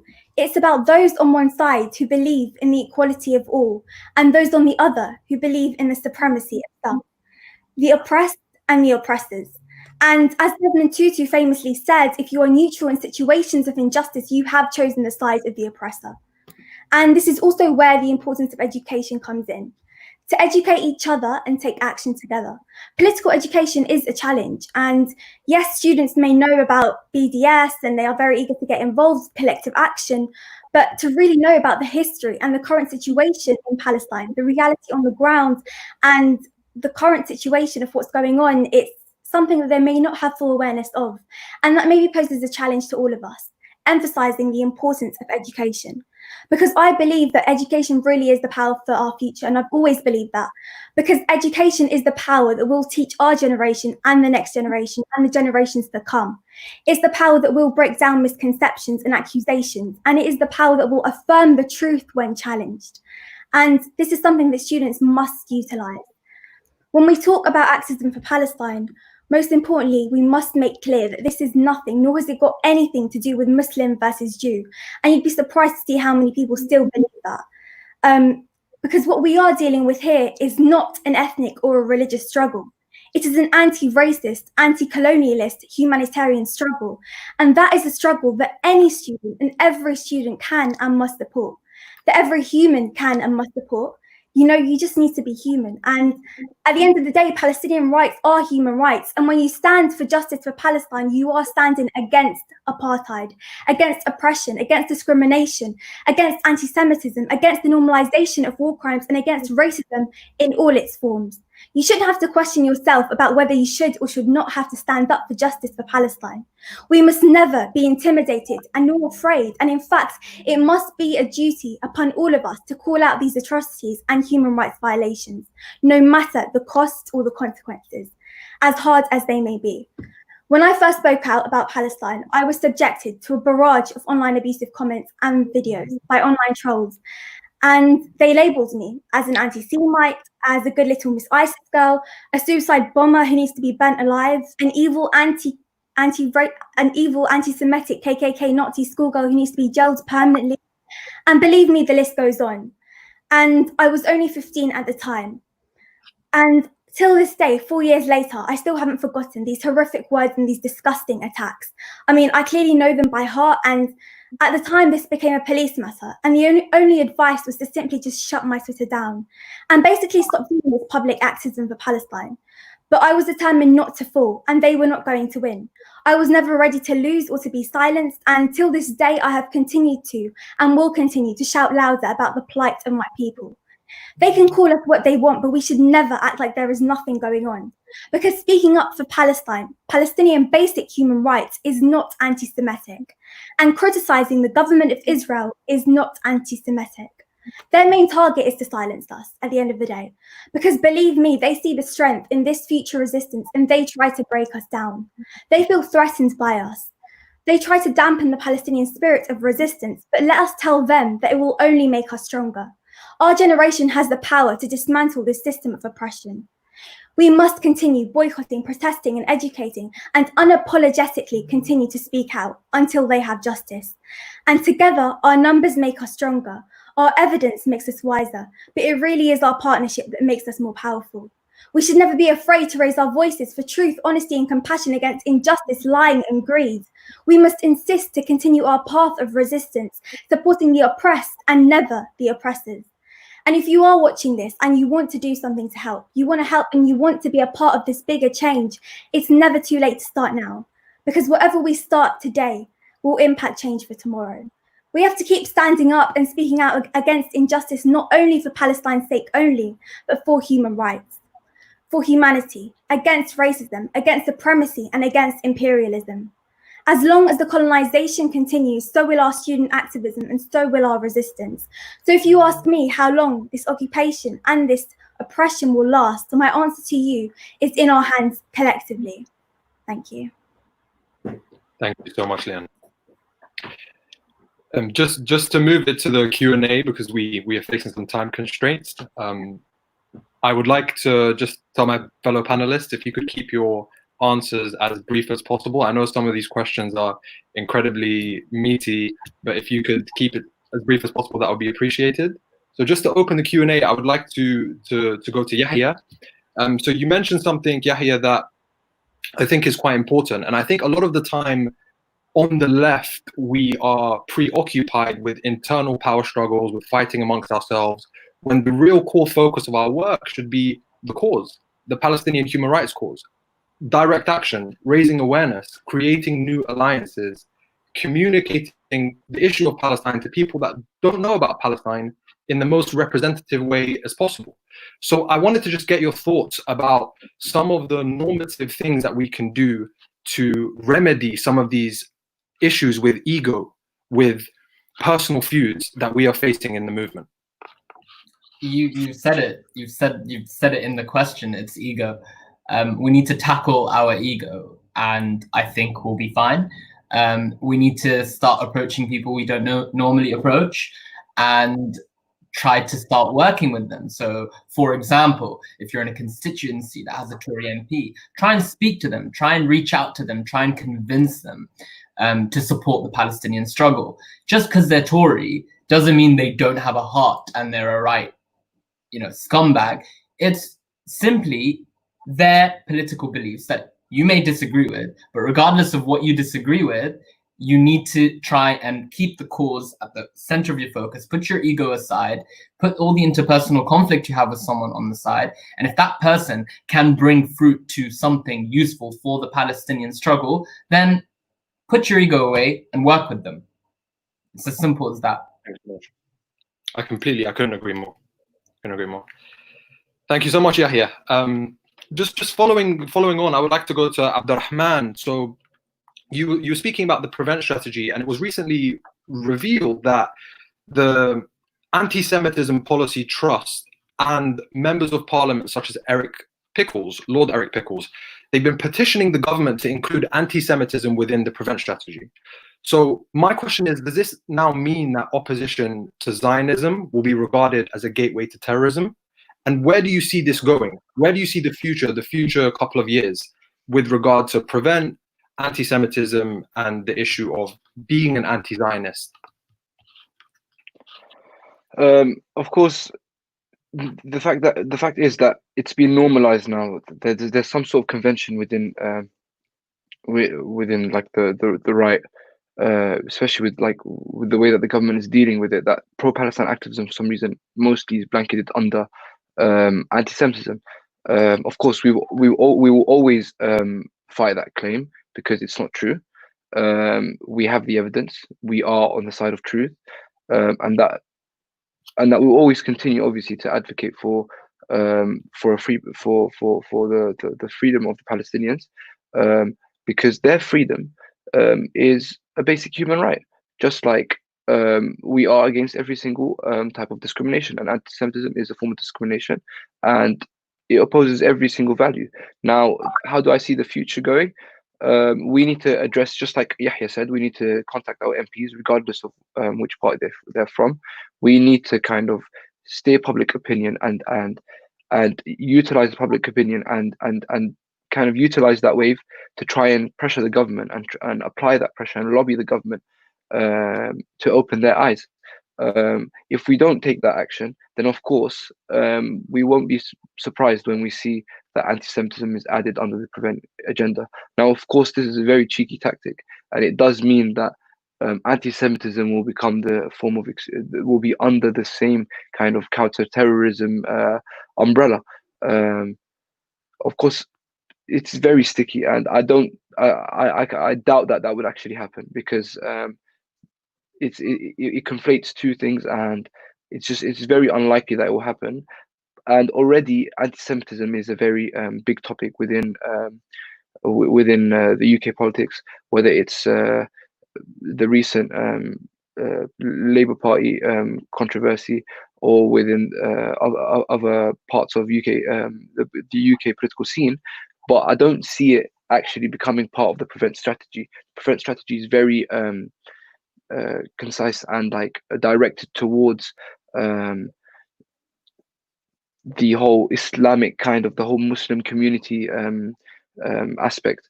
They target a lot the Muslim community and the appearances rather than the actual ideology. It's very difficult to see how anti-Semitism will be brought into it, whether it's through pro-Palestine activism. I think the way we deal with it is that we go through measures such as contacting our MPs, our local councils, continuing with our workshops, our events, and stuff like that. Really, it's very difficult to see right now how it's going to merge all together. Thank you, Abdurrahman. I couldn't agree more. I think it's an interesting time to see where this goes, and I think how anti-Semitism, especially in the post-IHRA environment, is affecting our advocacy is something that we need to take note of, and is something that we need to come together and form a collective strategy, because right now we are allowing our advocacy to be suppressed under the guise of anti-Semitism, and I think it only has the capacity to get worse. So turning to Leanne, I want to just put forward some of our viewer questions. For everyone watching at home, thank you so much for joining us and for being patient. So this is an extremely important question, and someone has asked, how do we stop students leaving activism after they leave university? So I think one of the most important things is the educational aspect through university. So when we educate them about Palestine and about why we do this, they realize that no, this isn't just a student activism scene. This is an activism scene for every single human, because this is a humanitarian struggle, as I mentioned. This isn't something that only students can advocate for, because all of us have the ability and the capability to advocate for this in so many different ways. And we should, you know what, we should carry on, no matter our age, no matter where we come from, no matter our background. We should just carry on advocating for Palestine and speaking up for justice until Palestine is free, inshallah. Thank you. I was just speaking to you the other day about the Nexa video that you produced, and I think it's very telling that a lot of students and a lot of young people working for Palestine, they are unaware of the key moments of Palestinian history. Do you think that groups that focus on education, like Makan and like other groups that come into campus and stage workshops and work with young people, telling them about Palestine and the different issues that form part of the Palestinian struggle, do you think that helps? Does that need to be done more as we move forward? 100%. I think educating people about the history of Palestine, the Palestinian struggle, and the current situation that's going on the ground, how we were and how we got to where we are now, is just so important for every student to know. If you know about the background, it will help you through so many aspects of your activism. And it is something that not many people know about, to be honest. And that is the reason why I have started doing these educational videos on my Instagram, with the help of the directors, Saud Khalaf and Rama Helloune, who have been so helpful in helping me spread awareness. And you know what, I feel like it's been doing well, and we need to educate students more. And social media is a great place to start, especially within this pandemic we are in now. It's obviously we don't have those events to educate people about it. Social media is a great place to start, to carry on, and I 100% agree that these educational events are so important, and I look forward to holding them within my next year as KCL Action Palestine president. Thank you so much. Thank you so much. I'm being informed that we're very tight with time, so I would just like to give each of our speakers, in very briefly, in a couple of sentences, to just say something as a closing remark. If you could leave an impression on our audience, our viewers, in just a few sentences, please. Who wants to start first? I think we should go in order. Yeah, well, I think now is a good time, maybe. All right. Yeah. So just don't be afraid. Always rely on other organizations with you. As a former president of Friends of Palestine, one thing that I found comfort in is working with other societies. So imagine a scenario where I as a president, Yahya as a president, and Leanne as a president working closely together, always organizing together. What you find is that organizing as a team, organizing in unity, and organizing in big numbers will always bring you towards your goal and will give you better results and help the advocacy more than just working alone. That's brilliant. I'm going to echo what he said, and add on top of that, simply the issue of tolerating one another and tolerating different viewpoints. It's so important to work with each other, which is why I talked about tolerance so much, is because I swear together, when we're unified and honestly like united for this cause, we can achieve so much. I only was able to do big things with UCL FOP because we had an amazing committee, a strong committee, and we had amazing other societies on my campus and also in other universities, other uni PALSOCs. We were able to work together and do so many collabs. We had like events where we had like 16, 15 or 10 different PALSOCs collabing in one event. That's how it should be, regardless of what interpersonal issues you may have. So thank you. Okay, just in a few sentences, Leanne, if you could. I'd like to end on saying the same thing. United we stand and divided we fall, and working together will only help us achieve much more. Their battle is our battle. We can't let them go through it alone. And I think that one of the most important things is, if you are a student and you want to get involved and you just feel afraid or intimidated, please don't, because all three of us have been through it and we've only just come out stronger. Let them motivate you. Let this give you strength. I think when I first won the competition and when I had the online trolls attack me, the whole situation just made me come out much stronger. To know that they feel attacked, to know that they feel threatened, it's something that should motivate you to carry on. So never sit back, never stop speaking up for justice, because you are doing the right thing, and just carry on standing and speaking up just on the right side of history. I couldn't agree more. And from myself, all I would like to say in a sentence is, we are the future generation. We're going to inherit this cause and spearhead this cause in the years to come, in what is a very difficult time on the ground for Palestine, with annexation, with what is happening at the moment, demographic engineering in Jerusalem, settlements, and so on and so forth. We really need to work in the most conscientious way to make this work and to represent Palestine in the UK. So leaving it there, thank you so much to Friends of Al-Aqsa for facilitating this forum. Thank you to our panelists. If you don't know about the work of ASAP, please definitely give them a shout on Twitter, on Facebook, on all of their platforms. ASAP is the acronym. If you don't know about Leanne Mohammed, ASAP Palestine. Leanne Mohammed is one of the most inspirational young Palestinian activists, so definitely check out her work. And to Abdurrahman, your knowledge and your insight always amazes me, and look forward to catching up soon. And to Friends of Al-Aqsa and to PAL Expo, thank you for hosting this, and thank you to our audience at home. Thank you, everyone. Goodbye, and hope.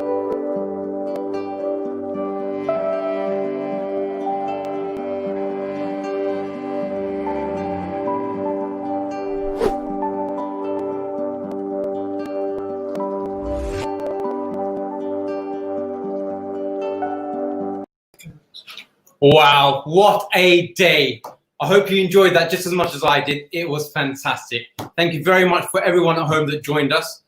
Tens of thousands of people so far have joined us from around the world. It's mind-boggling. It truly is the biggest Palestine event online. I'm so proud of all of you who joined us, everyone in the back team that made this happen, all our speakers, all our contributors, fantastic. All for the cause of Palestine, uniting around the globe for Palestine. And guess what? That's just day one. So tomorrow, 11 a.m., we start again for day two for the biggest Palestine event in the world. We tomorrow have more cookery, more entertainment, more energetic speakers, more inspirational words. And we have, of course, the former leader of the Labour Party, Jeremy Corbyn, delivering a major speech on Palestine at 2 o'clock tomorrow. So please, everyone, tonight, if you like what you saw, spread the word. Let everyone know Palestine Expo online is back tomorrow, 11 o'clock, and I hope to see you then. Take care. Good night.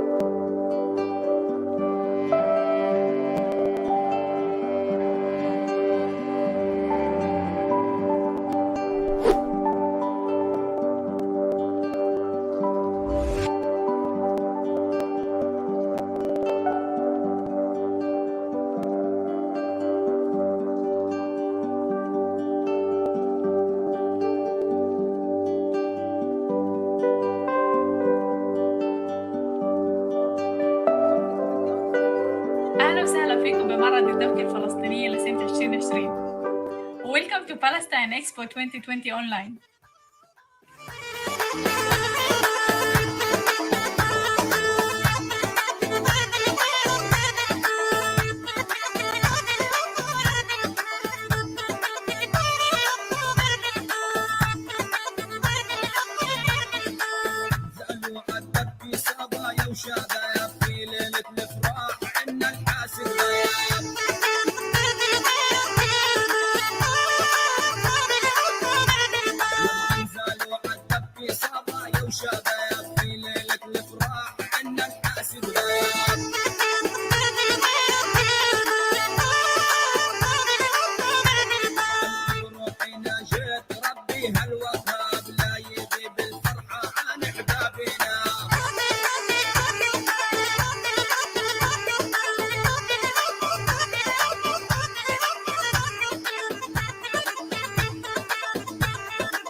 سامع ابو علي.com